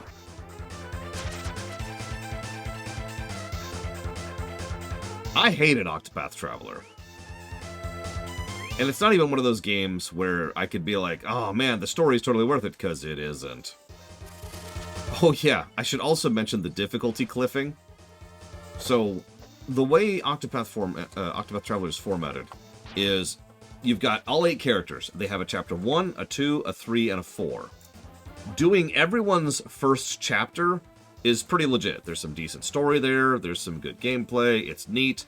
Cool. The jump in difficulty from chapter 1 to 2 is huge, and so is the jump from 2 to 3, and then the jump from 3 to 4 is even bigger. And that's true for all of them. So if you're like, I'm going to do this person's chapter 1 then 2, no you're not. I think we got rid of all the evil. Wait a minute, I'll let you out immediately. Oh, we're done. How long did this take? Okay, so now we're in town. That's funny. That's on random. Thanks to you, the queen is saved. The queen will not become a demon. I have not been saved. Now I'm so thin, I can't move. Don't worry, leave it to me. You sure have lost a lot of weight. Unfortunately, I've never actually played Live Alive. I put a spell for you to gain some weight. You should be okay now. What? But...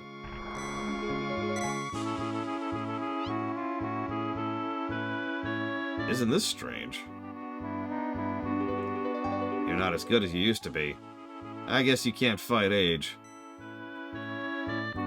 How dare you. It must be hard for you to live on an island at your age. Why don't you return to the castle and live with us? After all, we need you to help the queen recover. Really? Wow, this makes me happy. I never dreamed I would ever be able to return to this country. It's all because of you, Ryutu. I'm very happy. Ryutu, I thank you too. Thanks to all of you, I didn't turn into a demon. I'm a bit weak from being too thin, though. Really is thanks to Ryutu and his friends. As a token of our appreciation, I will leave the treasure chest door open. Please take whatever you like. Be careful on your journey. So happy to be back in this country. By the way, I have a feeling I'm forgetting something. Yeah, the dude you left behind, you jackass. Yeah, Ico is probably one of the more influential games amongst game developers. How many people have even heard of Ico? Have you heard of Ico? No. There you go. Boom. Animal crackers? They're gone. There was only one little bag. I'll get some more sometime.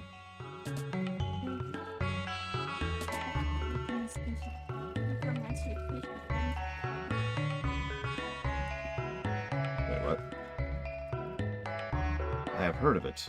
This is the therapy pillow. Thanks. No, Ico is the name of a game. An extremely influential game. But again, mostly amongst developers. A lot of developers have used Ico as inspiration and have directly called it out. Another one is Mother 1, or Earthbound 0 if you prefer. I've actually covered that one, so I'm a little bit more familiar with the behind the scenes. But Earthbound 0, or Mother 1, is a game a huge number of JRPG people have pointed to and said, that's what I got into JRPGs to make, is something based off of that. We know at the very least that both Dragon Quest and Final Fantasy directly took hints on storytelling from Mother 1. Just to name one specific example. Obviously there's Doom. Duh. The Fire Emblem franchise as a whole definitely exists. I think. Yes.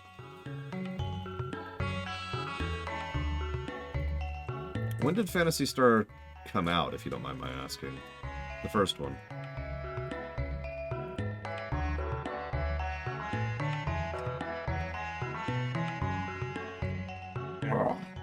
I mean, Shadow of the Colossus was a direct sequel to Ico, so that tracks.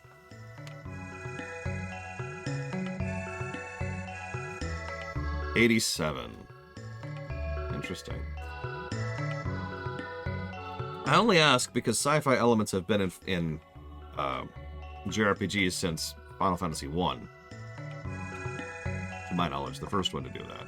Although I could be wrong, actually, because Might and Magic and or Wizardry might predate it. I'm not sure of the timelines right now.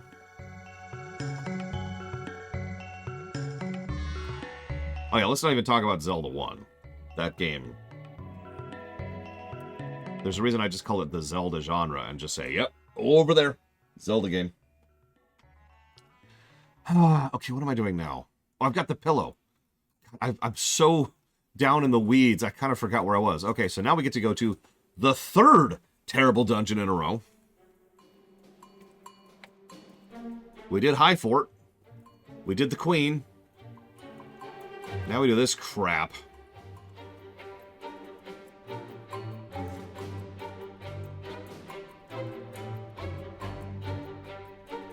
Yeah, System Shock was another heavily inspiring game. Yeah, I need Spar. That's okay, we can get rid of Sten.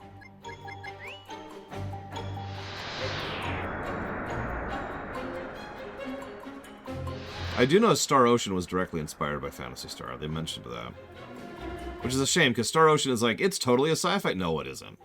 It's a bog standard JRPG where you start on a spaceship, and then you crash on a planet, and then it's a bog standard JRPG. If it's the dream sequence, I don't blame you. Wait until you guys see this upcoming dungeon, by the way. It hasn't been all that bad. Like, the Queen section wasn't as bad as I remembered. So that's cool. We're okay. We're okay. Cool, cool, cool. But, we're about to do the dream sequence. And I want you to experience it. I want you to understand. I want you to know my pain. I mean, not to pull Film Geek here for a second, but TK421 was a huge inspiration to a huge number of people. How many of you have actually even heard of the film TK421? I think I'm actually getting the acronym wrong, which is just how terrible it is. Or unknown it is, rather.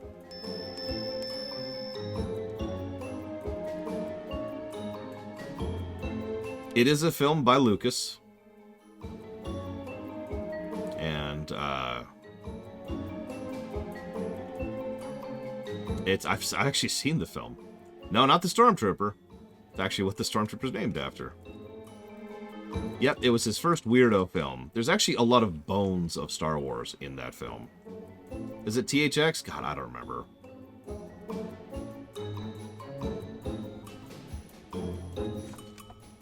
I think it's his first feature film. He'd done documentaries before that.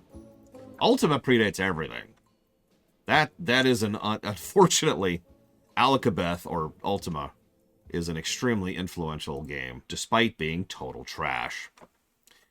Thank you, Ryman. Always appreciate the support, if you give me a moment. I don't want to hear this music. Okay, I will put $5 towards the game of your choice if you can guess what game this is from. THX1138, that's the one. I know I was getting the acronym wrong.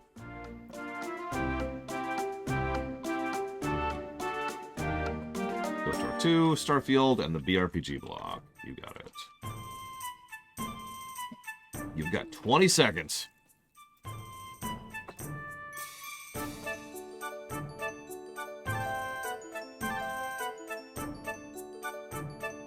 You're ridiculous. Well, we're having Tostitos soon, apparently. I don't like Tostitos.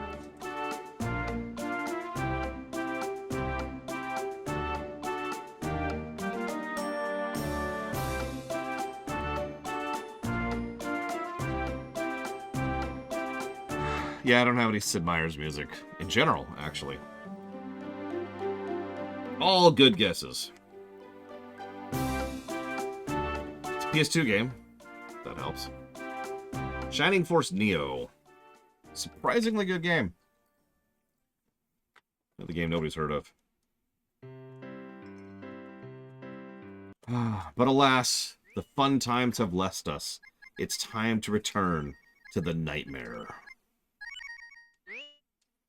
I like how it's the first song that starts playing. Oh, itch a therapy pillow. Then you will come into my mind.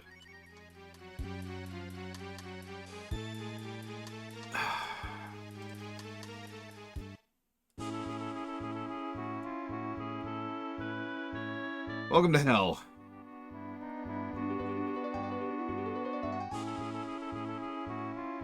This is my memory town. The town I grew up in is to the east. It's gotten 4 so far, J. Palmer. Somewhere in this world, there's a memory tower where important memories are stored. Alakabeth, I believe it's with a K. Otherwise, it's pretty much spelled how it sounds. Alakabeth. Pretty sure.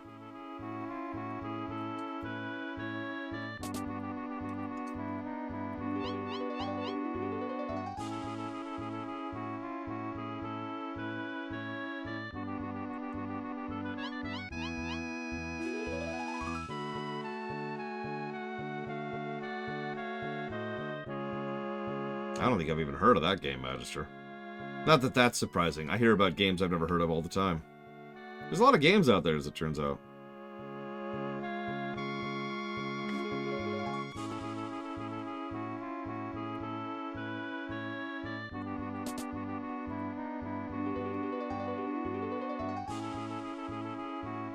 Oh, it's Akalabeth. Sorry. A demon who devours your heart attacked the town of memory. Good romance in a JRPG.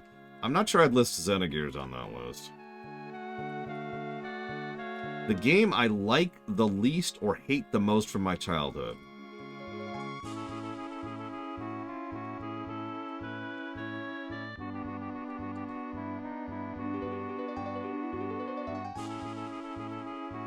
Define childhood for me.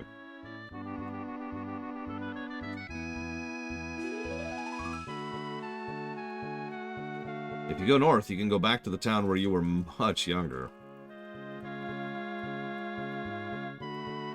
Prior to being 21. Oh, geez, that's a huge list. You want to hear about the Dragon Clan? Long ago, there was a clan of dragons. They had great powers, enough to easily wipe out the world. But one day they disappeared. Why or where they went, nobody knows.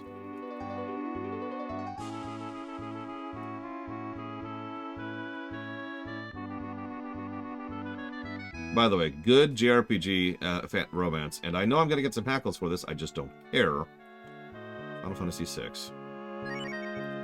There is a demon that takes over your heart when you are vulnerable. The person's appearance doesn't change much, but the soul is lost to the demon, so we don't know what he looks like. But I'm sure he is responsible for making me senile.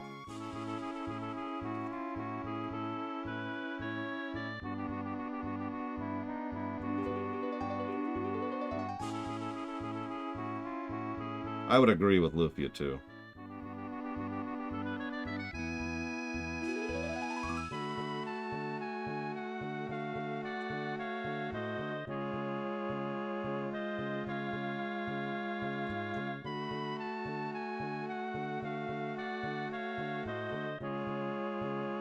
FF6T? What is... Oh, that's T edition. I haven't played it.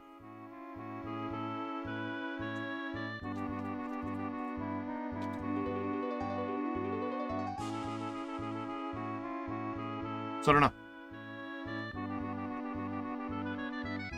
I don't remember a romance in Valkyrie profile.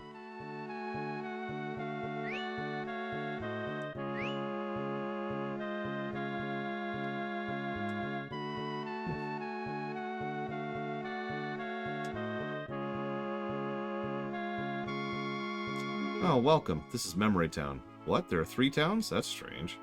There should be only 2 towns. Cloud and Tifa should have been a good romance, but localization destroyed that. Did you find the tower?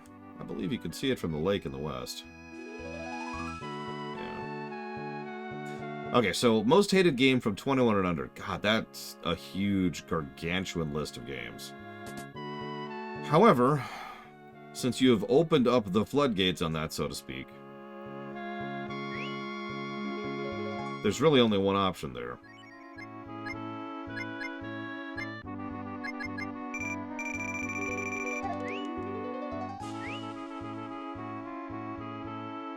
Lester the Unlikely.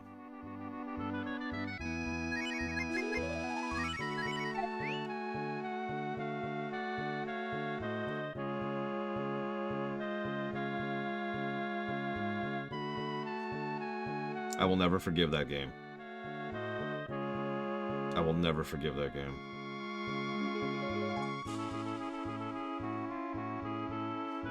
FF9's relationship is actually better than I thought. I know that sounds strange, but my opinions on FF9 changed because I went through FF9 literally line by line. You know, I directed a theater of it, so I kind of had to give direction for every single line in the entire game. And when you really zoom in the camera that far, you notice a lot of things. And most of them were bad, if I'm being honest. But yeah, actually, the romance was pretty legit. When you get old, your eyesight really goes, I can see far, but I can't see close. Ladies and gentlemen, this is the gimmick of this dungeon. Oh, and yes, it's gross again, for absolutely no reason. It's the brain. Are you looking for the entrance? I will escort you for 100 coins. Nope. This dungeon is getting a negative. Possibly more than one. No, the worst thing about Lester the Unlikely is that it's on the SNES block. So we're going to review that game. In all its nightmare. And all its horror.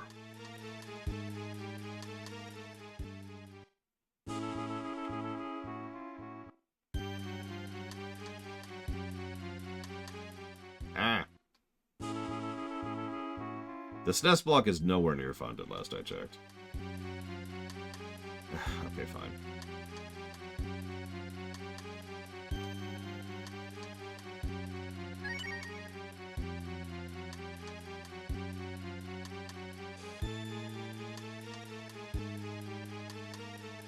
Notice how they go out of their way to make several of the areas so tiny that you're just going blind, because screw you. That's the one, Evo. Wait, no, don't. Why did you bring me to a place like this? Why did you bring me to a place like this? Yeah, sure, whatever. Okay. Up, I think. I mean, this dungeon's more irritating than the Infinity Dungeon, even though I would say the Infinity Dungeon is, you know, objectively worse.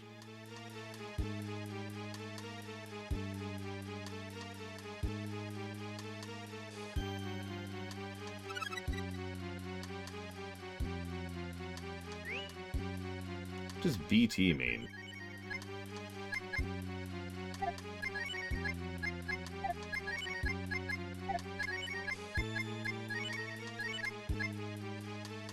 Oh.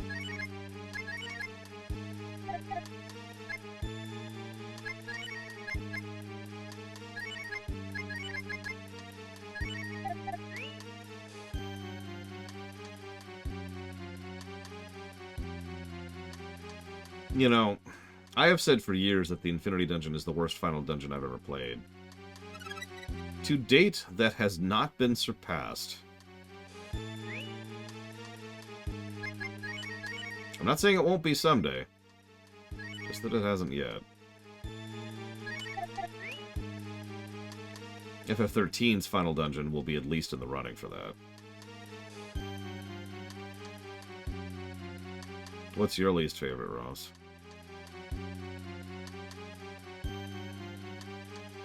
Oh, the Grand Palace. No, I don't agree with that. I get it, but it's funny because... I mean, we'll talk about it when we get there, but the Grand Palace is actually one of the better designed dungeons in that game. Brutal as hell. But it is funny because yeah, there's actual design there.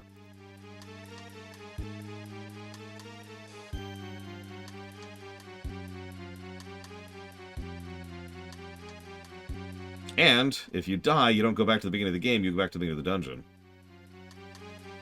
Infinity Dungeon is the final dungeon of this very game. Yes, Blue Dragon EXE. Oh, save state. Good afternoon, Dark Day. I am destroying this old man's memory. Why, you ask? He knows something that is of an inconvenience to my god. Anything inconvenient I will destroy. I'll let you on a secret, Ryu, too. I'm the one who destroyed everyone's memory of what you did in Gate.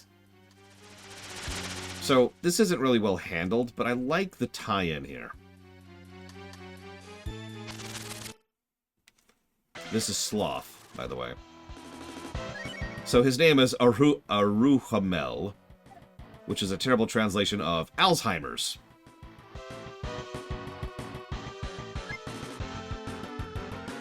So, anyways, I would say the Dungeon of Death does count as a... Or the Desert of Death counts as a dungeon. So, if you remember, at the very beginning of the game, we went ahead and we went north and we took a nap and we... This guy sucks so hard. By the way, this boss fight actually deletes some of your spells for the duration of the fight. He is just awful. Get up. Oh, God. I'm very sad now. This guy sucks. So, let's jot him down in the bad boss category. So at the beginning of the game, you do get them back afterwards. At the beginning of the game, we went north and we decided to, the whole family went north, and then just our father and our sister came back to town. Now, while they were coming back is when the demons attacked. That's when Habaruku, or whatever his name is, attacked, and Aruhamel attacked, and they replaced all of the villagers' memories of us with nothing. They just erased their memories of us. And we're going to take over the town so they could maintain direct control over the gate and try to weaken the gate and get rid of the dragon on it so they could add more and more power to Deathhaven. That's also when they hooked Ganon up to the you-know-what later on. That's not true, Blue Fusion Bolt. I have actually been keeping track of which bosses deserve Suckitude and which one don't. But yeah, it was our home. Just nobody remembered us because of this guy. I've already destroyed most of this old man's memory. It's too bad, grr. Whoops. Whoops, whoops, whoops, whoops. Sorry. Need to be more careful about putting that down.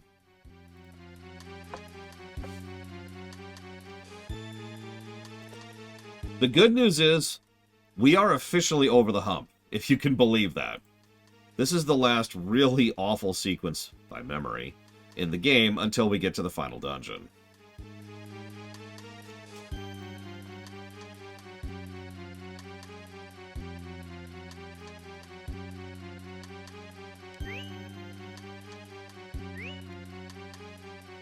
No, Patty totally recognizes this. Just the writers forgot she exists.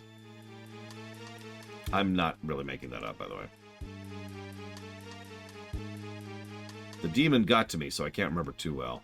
Long ago, a dragon warrior led 7 brave men to fight a great evil, and I can't remember.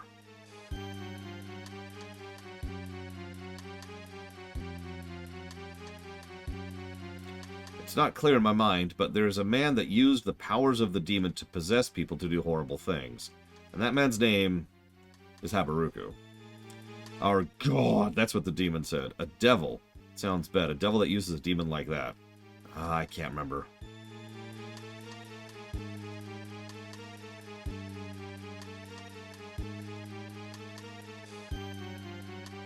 Oh my god, game, don't put a wall right there. That's just a dick move. Oh my god. Okay. Get me out of here, Mr. Wizard.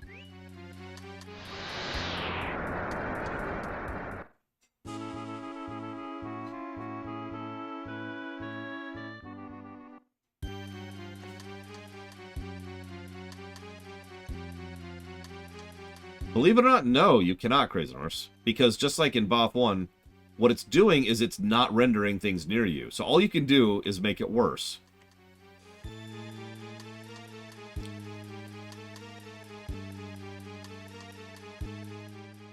Clever usage of hardware, not very helpful to us.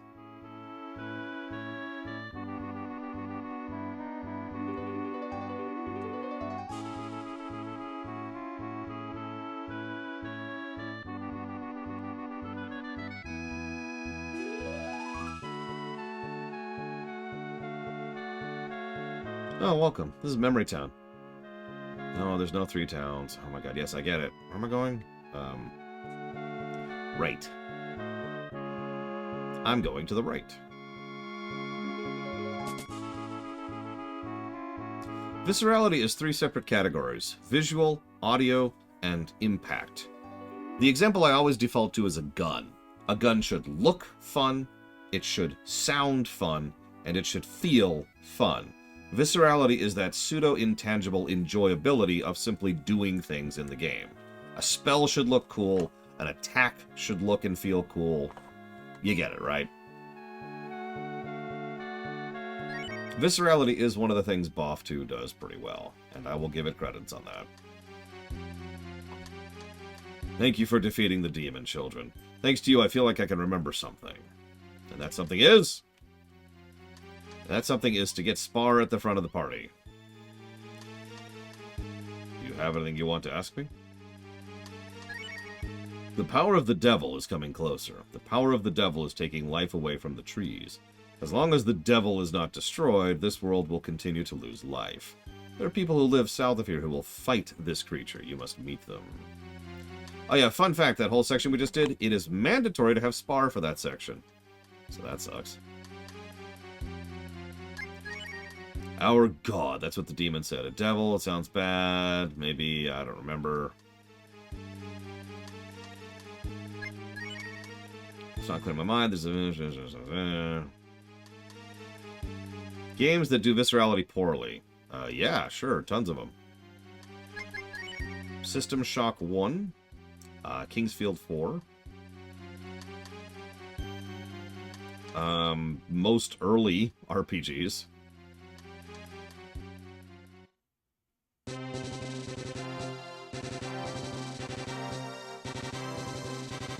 Trying to remember, there's an FPS we've actually covered where I was not impressed with the viscerality and I dinged it for it. As you can see, the VOG is very deep. It would be impossible to make it through. I wonder if something happened in Sky Tower. We can't move forward like this, so yeah, we can't. Right. Might have been Youngblood.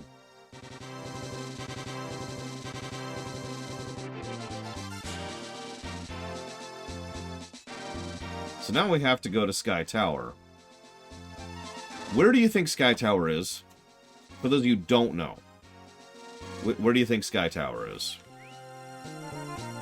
I'm gonna go change my party around while you guess that.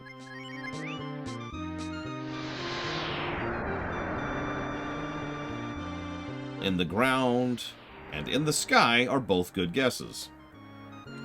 Opposite end of the map, I mean...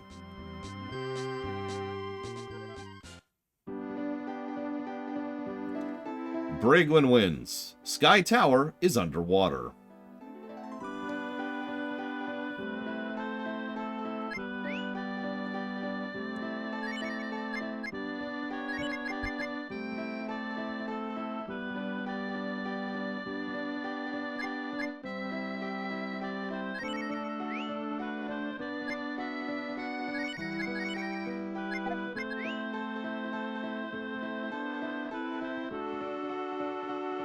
See if Beretta's selling anything new yet.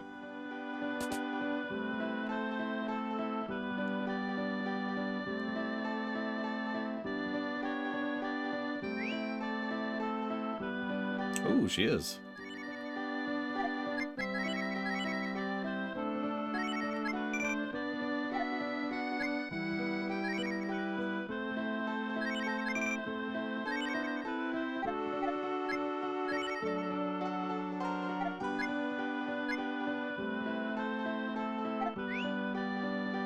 Not yet, Crazy Norse. In fact, fun fact, so we will eventually do a fusion with Cat.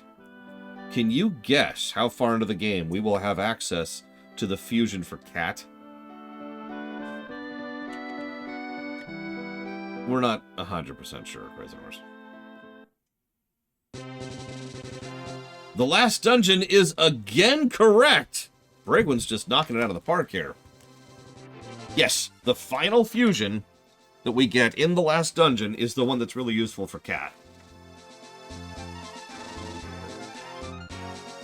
It's a really good fusion.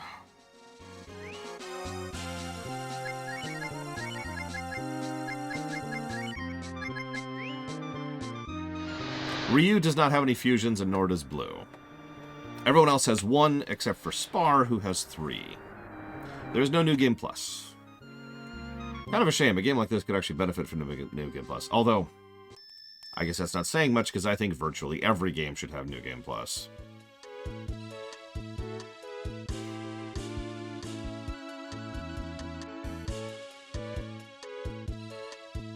So there's Sky Tower.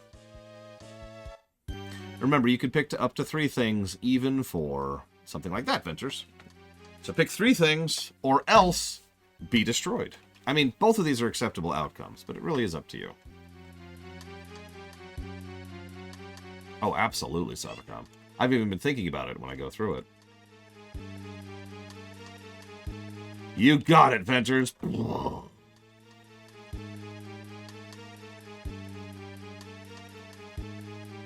For example, I was thinking about the super optional boss in both 1 and 2, which is Bahamut and Mateus, respectively. And I was thinking to myself, both of those are going to be a whole lot easier your second time around. And I was debating if I should make it so that you get some extra bonus for fighting them the first time around. I don't think I would, though. Like, at most, I'd make an achievement, but no actual tangible reward for it. Triangle strategy and the grid block. You got it.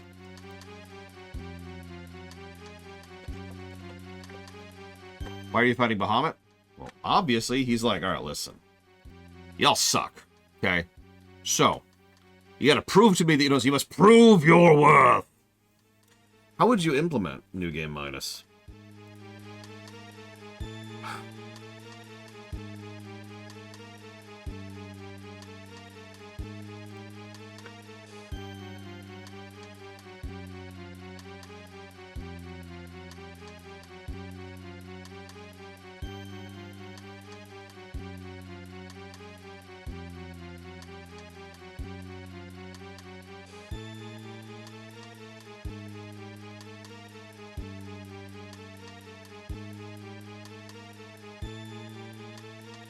I mean, that does sound like a hard mode, which is actually a normal thing, then. I mean, there's a lot of games where you beat the game and then you unlock a harder mode. Okay, hang on, that's just drilling into my brain.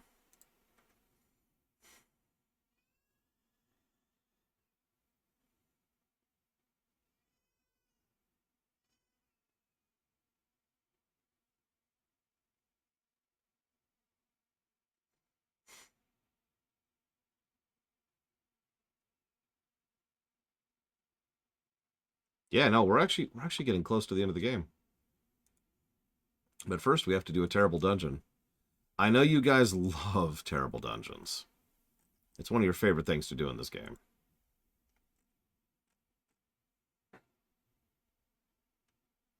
Sorry, I'm actually pulling up a map for reasons that'll be obvious. Although this will be easy for us.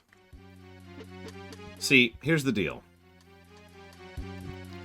This is Sky Tower, where the weather of the entire world is controlled. We mine jewels from here and sell them. Oh, that sounds safe! Hey, this device controls the weather of the entire planet. Let's mine it for raw resources. So the fog is out. Something in this tower's probably gone haywire. That's what you want to check, huh? Alright. Let me in, please. Please. Yes. So first we have to do one of those things to go down. And then we implode from the pressure.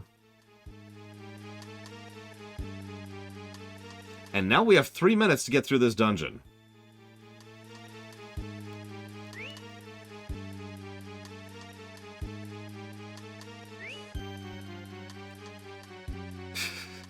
For the record, yes, there are encounters down here.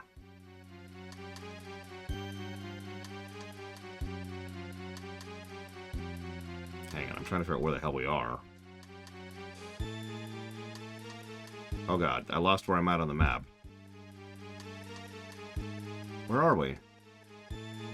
Okay. Ah, here we go. Found it.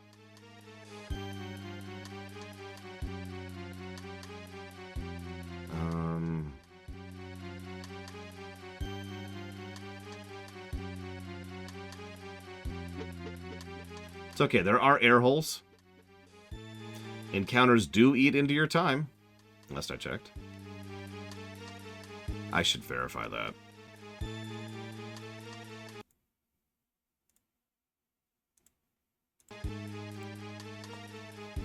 What kind of pizza are you making, Savako? Tell me. Tell me!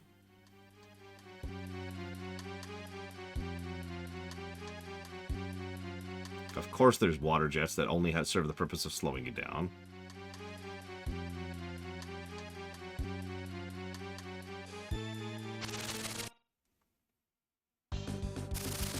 Yep, timer's still ticking down. I was right.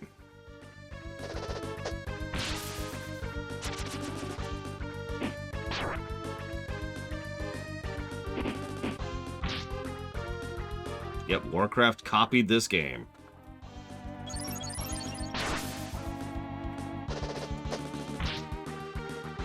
Oh, okay.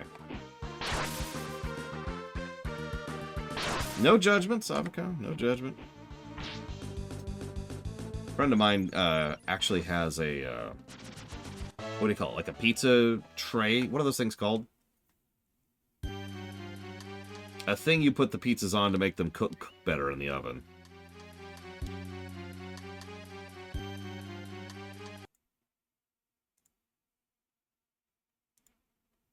See, that's what I need to do. I need to hire Bragwin as my chef. Don't worry, I'll pay her well. Just, you know, she's an awesome chef, but, man.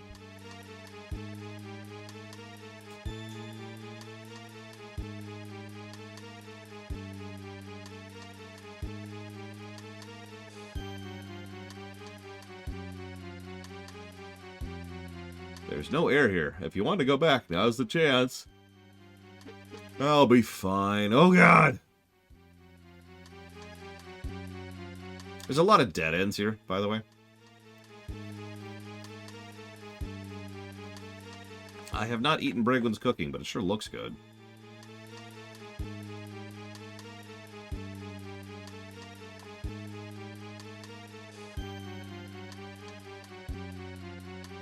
I love this whole game so much.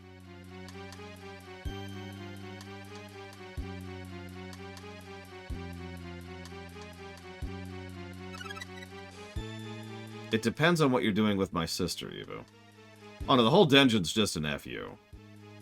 They're not troll rooms in the traditional sense of the word, but they're one step away from troll rooms. Considering that there's nothing in them in an area where you're timed.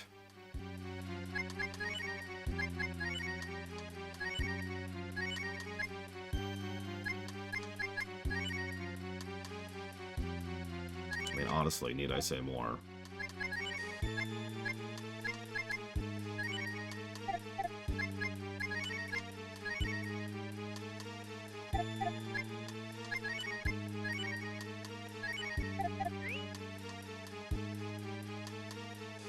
Oh, and also this music's playing, and there's random encounters in here, which caused the timer to go down.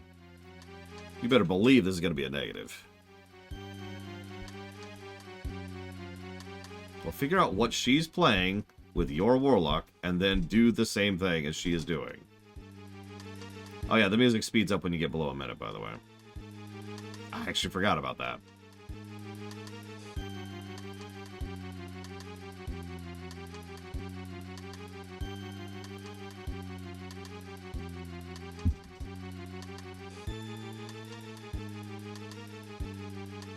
In that case, you're going to have to decide for yourself, Evo. Can you make a decision? You have to pick between two things, and if you don't pick the correct thing, everybody will hate you forever. Yeah, see, listen to what Bragwood's having for dinner, for God's sakes. Come on. Okay. Hold on. So where am I going? Because I just went completely the wrong way. That was a massive dead end.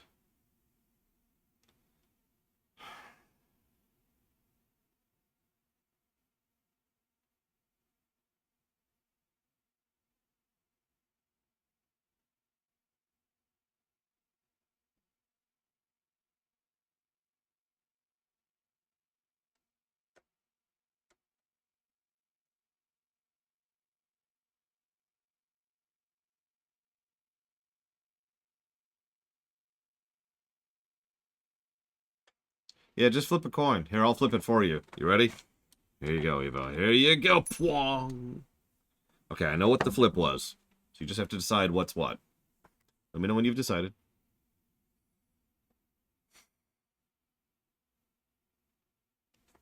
Okay. Okay, you decided. I'm very proud of you. So apparently this was actually the correct way. My bad. Silly me.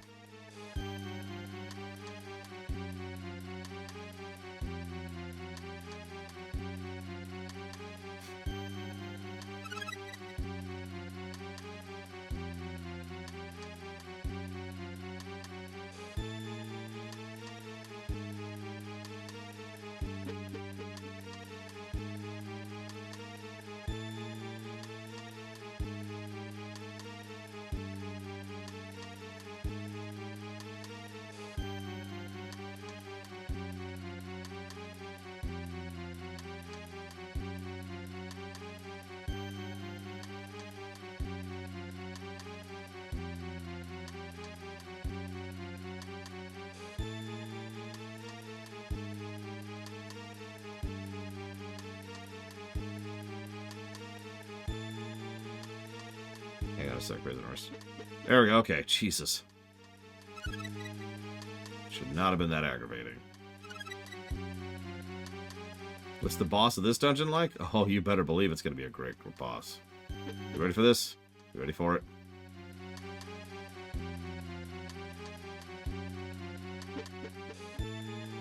Behold! What? You guys? Huh? You came to stop the fog? I'm sorry. I'm the wind shaman. I was bored, so I was blowing fog here and there. Ha ha ha. But if it's bothering you, I'll stop now. Well, I better go back to Granny. And that was the boss.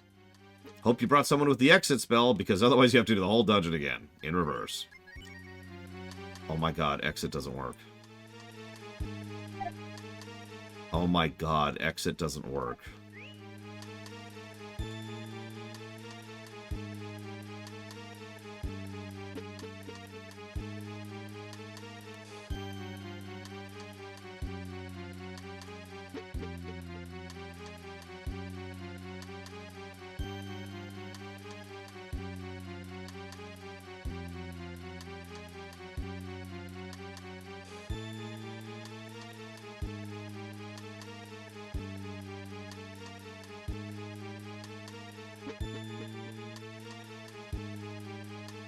Please remember, you can still die on your way out. And there's random encounters, and they suck.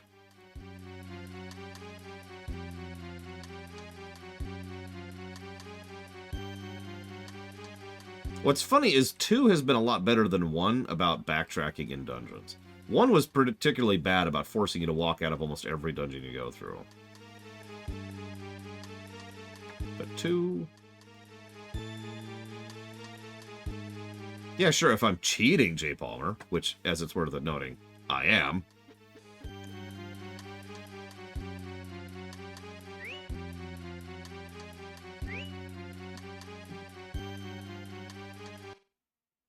A game where random encounters would be positive. Masochism Simulator 5000.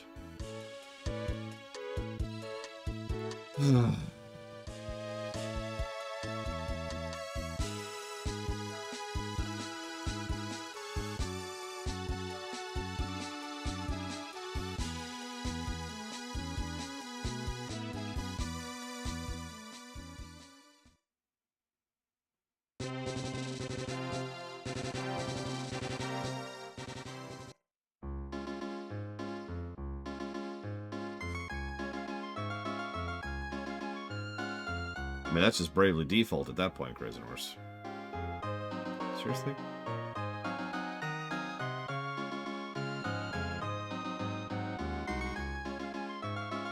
Okay.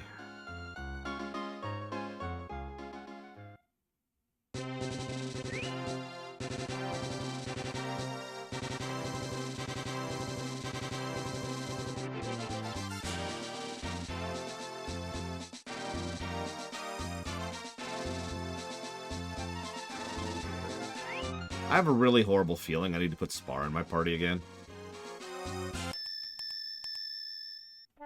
Yeah, but that doesn't make random encounters good, and it doesn't make the random encounters make the game better, which was the question.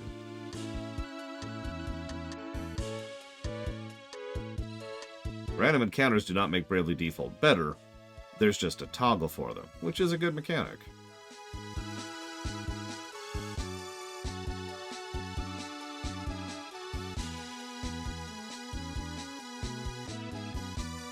Why do you hate me, game? Why do you hate me so? What did I do to deserve this?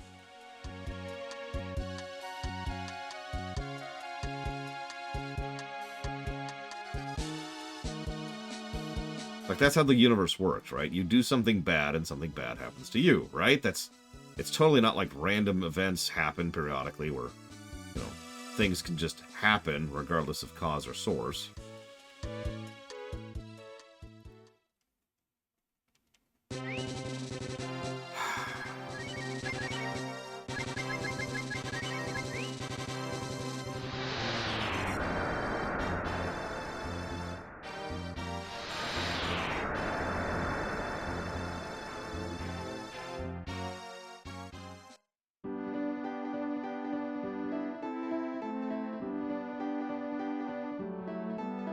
I mean, that makes sense, Dark Day. That tracks. I should just... Wait. Okay. So, Blue, Rand, who are both mandatory, and Spar, who is also mandatory. Sorry, Cat. I have to bring the B team.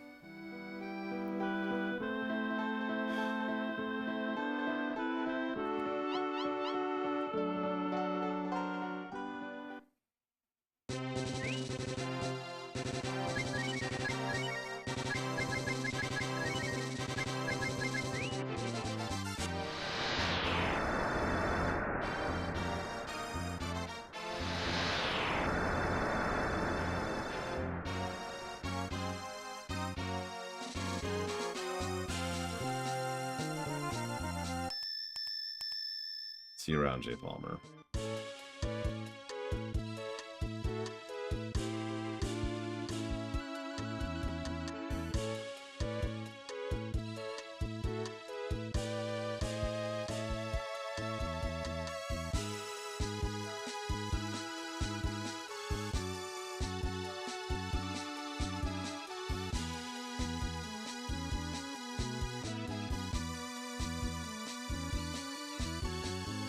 Thank you for being part of the show, Trihexia. I'll put that towards Guild Wars 1, Killzone, and the Winx Club Streamations.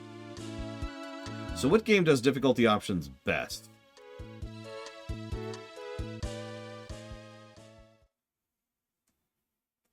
I remember Last of Us 2 actually had really solid difficulty options. And of course, my default answer is Dishonored 2. But I feel like there's another one that did it really well.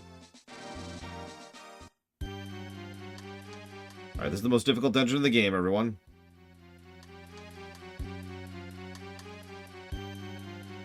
Okay, we're done.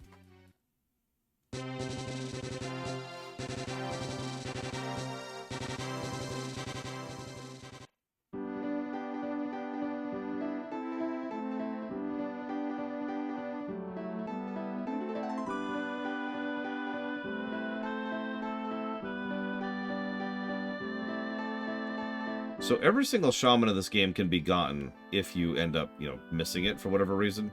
With one exception, there is one permanently missable shaman, which is the Earth Shaman.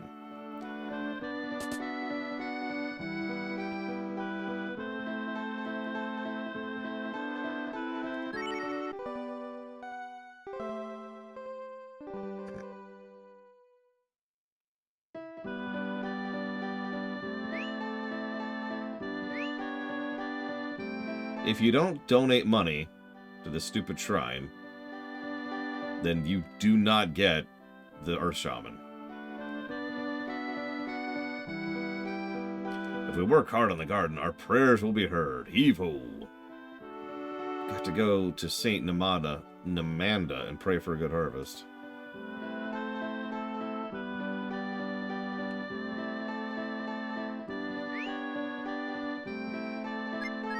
No, it's not going to Saint Eva. It's actually just going to the Earth Shaman herself. You know.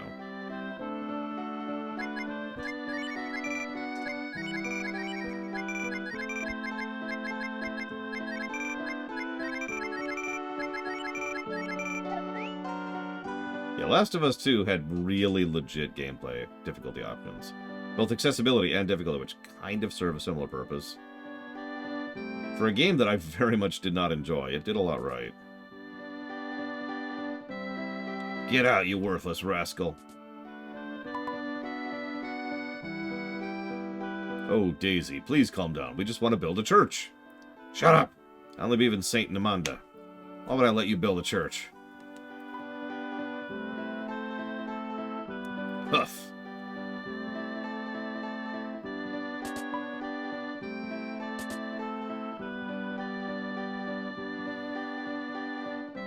People from the St. Eva Church have been visiting Daisy a lot lately. I think they're planning to build a church on her property.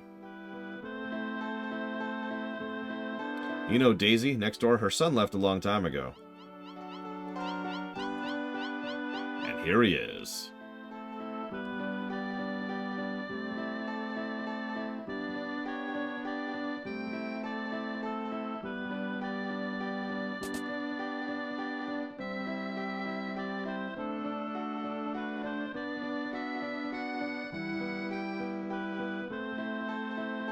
The original what, Saber for Wife?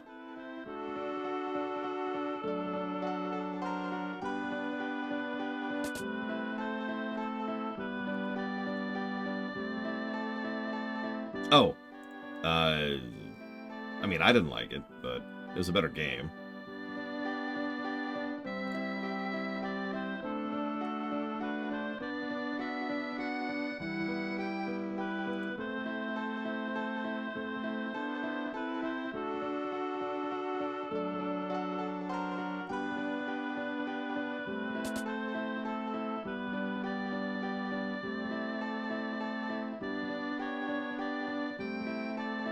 I am home. What are you doing? Shut up, you dumb kid. What do you mean, I'm home? Wandering around at your age. Where were you? And what were you doing? I went out for work, Mom. Work? If you want work, why don't you stay in this village and plow the fields? Now that you're back, I expect you to plow the fields. Mom. You guys can help. Go to work. We'll start tomorrow. Do you guys like random boss fights that are harder than they have any right to be? Because I do.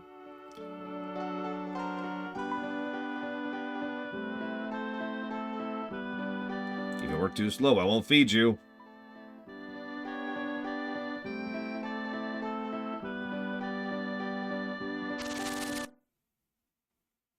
This is actually kind of neat. These are literally just like chunks of grass and stuff that we're clearing away.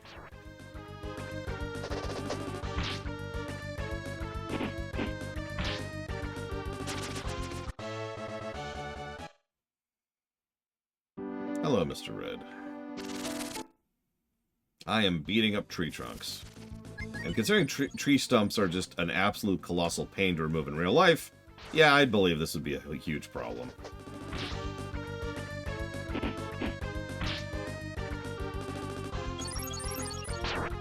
No, we don't get any coins from beating up grass. This is not Zelda.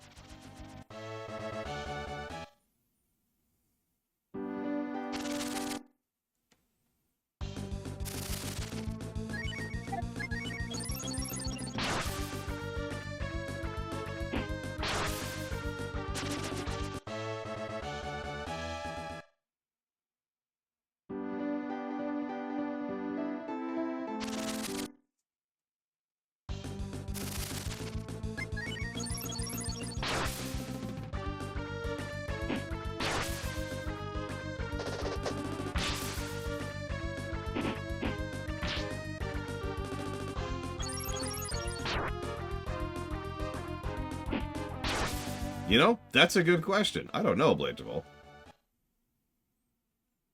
Because this game doesn't know how to do level scaling or stat increases, Saber from Mario.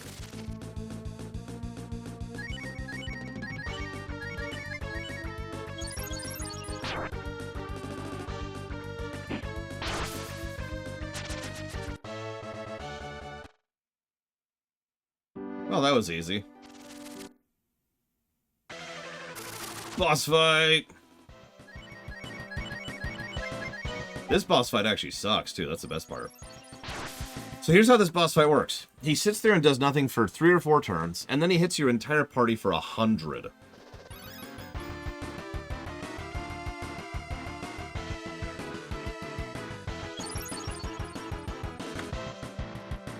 Well, that's helpful, Spar. Thank you for that.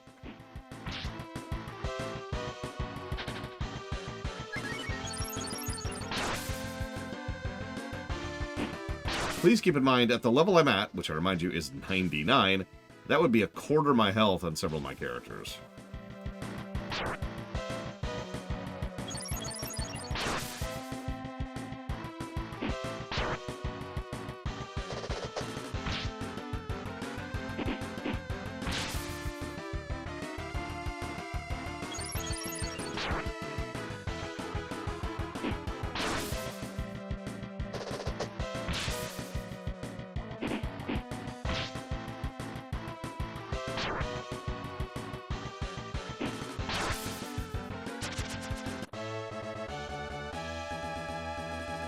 Sorry, I'm reading something really quick here.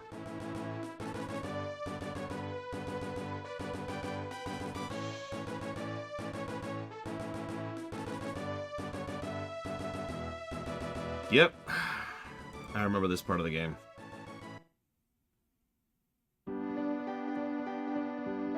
So, the whole game has been pretty grindy and pretty difficult, Cliffy. We're about to run into the big one. The big difficulty cliff. Because the game really wants to go to Monster Isle at about this point in the game and go start grinding on Monster Isle to be in the high 30s. Or excuse me, high 20s, low 30s. I'll plant something in the land you plowed. Thanks. Because some of the upcoming fights are difficulty cliffs from hell. I'm sorry to make you do this. She is so stubborn. If we help a little more, I'm sure she'll feel better. Why are we helping her again?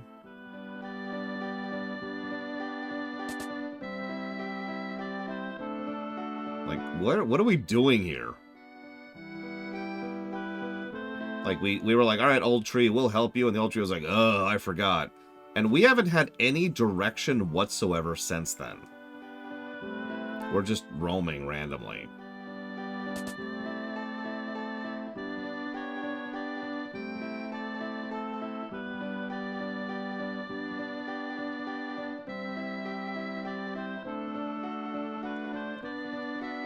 I'll take care of this land. Go west to Namanda. Pray for a good harvest. Okay.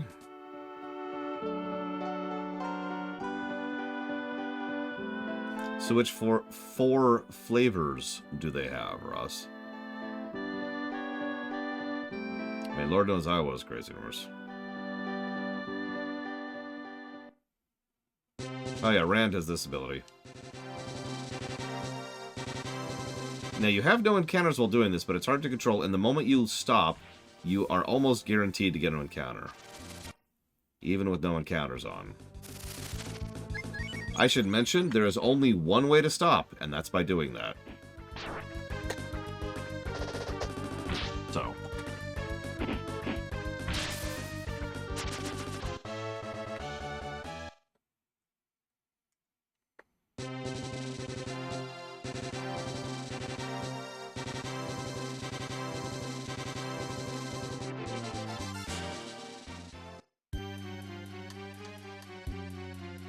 This is Namanda, a place dedicated to the god of the earth, and also crops.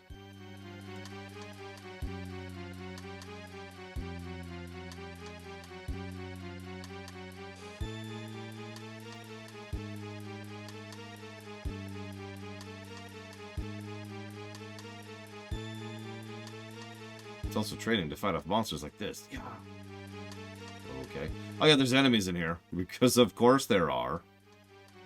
And of course there's people laying down on beds of fire, being buried up to their heads, or laying on spikes.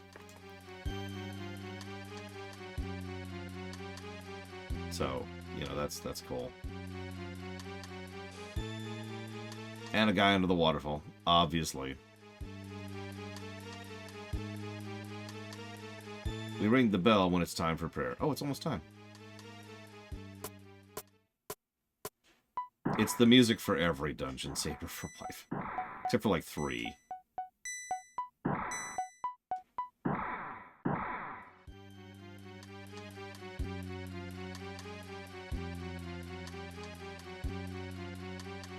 Oh god, I forgot about that section.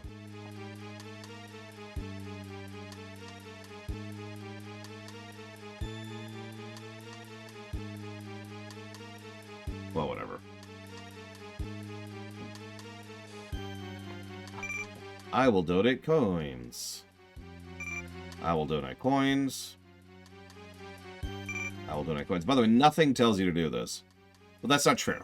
If you go out of your way to talk to one of the trees, which you can only reach if you happen to have Spar with you, the tree says you should be generous. That's it. That's the hint for this. This is a permanently skippable shaman for the fusion system. If you don't have a walkthrough, good luck finding it. It's not even that many. You just have to do it 20 times. In fact, let's just do this for a second. 11. 12. 13. 14. 15. 16. 17. 18. 19. 20. And I believe we've done over 20 now. I did a couple extras just to be sure.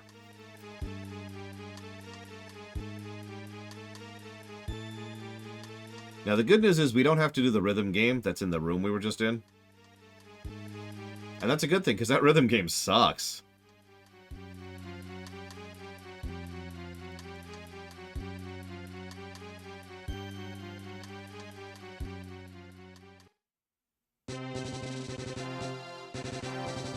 Like, you have to actually keep the rhythm and play the song to the beat.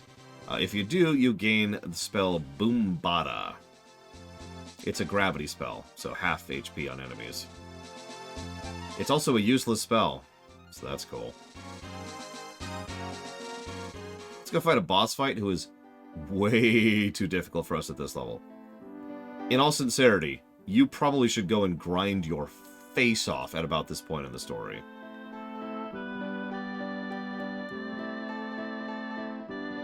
Like, this guy is weirdly hard. Ah, Rand, this is a letter from Daisy. I am having the Eva Church build here. I am going to the Grand Church. May the light of Saint Eva be with you. It is no doubt Daisy's handwriting. What? Daisy understands how wonderful the Eva Church is. And that's why we are building the church here. No way. There's no way my mother would believe in a religion like yours. What have you done to her? Please stop accusing us. Daisy became a believer of Saint Eva, that's all. Or do you have proof we did something? So, boss fight. This guy hits like a truck. You have to fight him as just Rand. He has a shield spell. And he can heal himself. This boss sucks.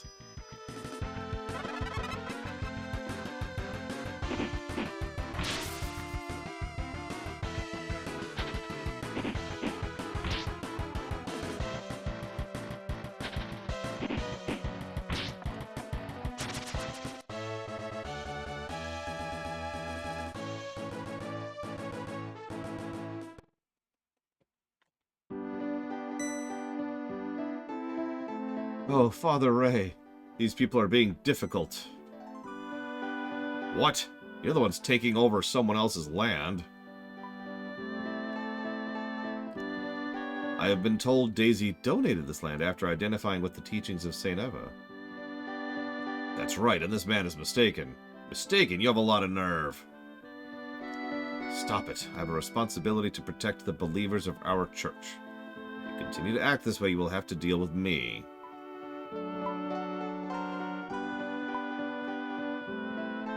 Interesting. You're just another servant to a dumb god. Saint Eva's not a dumb god.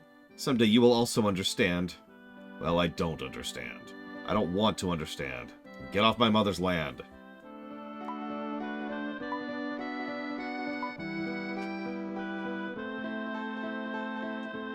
I don't intend to continue with this misunderstanding.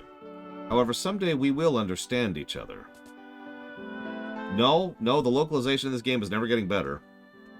Something doesn't seem right. You guys know my mother isn't the type of person to change her mind just like that, right? You think Eva people took her by force? Yeah. Oh my god, my bed! No, my bed! No, my bed! We've got to check them out and their headquarters.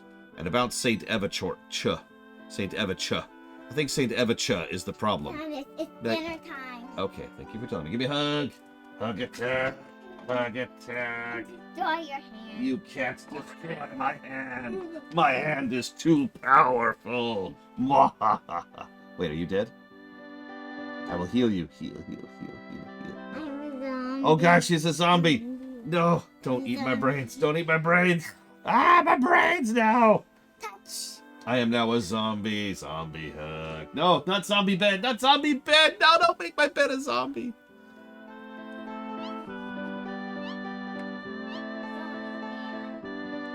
I haven't thought about how to get there. Now, what can we do? If we could fly, it would be easy. Hey, Darth Rushwa. So we just need to be able to fly. So if we could fly... How do we manage to fly? How do we do it? I don't know. I don't know either. You walked on the land. Well, what we're going to have to do is tickle you mercilessly, and I think that'll work. Wait, no, where are you going? Don't take over my bed now! My bed! Okay. So, overworld music changes because we're actually in the final chapter of the game, believe it or not. We have very, very, very little left of the game. Thank God. But it is dinner time. So, I'm going to go get some saves in. And tomorrow... Where's Maria? I don't know. Tomorrow, at roughly 9 a.m. Eastern Standard Time, soft start time, we will go ahead and continue and beat this goddamned game. I'll see you guys. Damn the game? Yes. Hey, come here. Please. Come here, please. What? Can you go? No. Ugh. Can you say good night, everyone? Good everyone. Wave. I can see you on the screen. I can see you.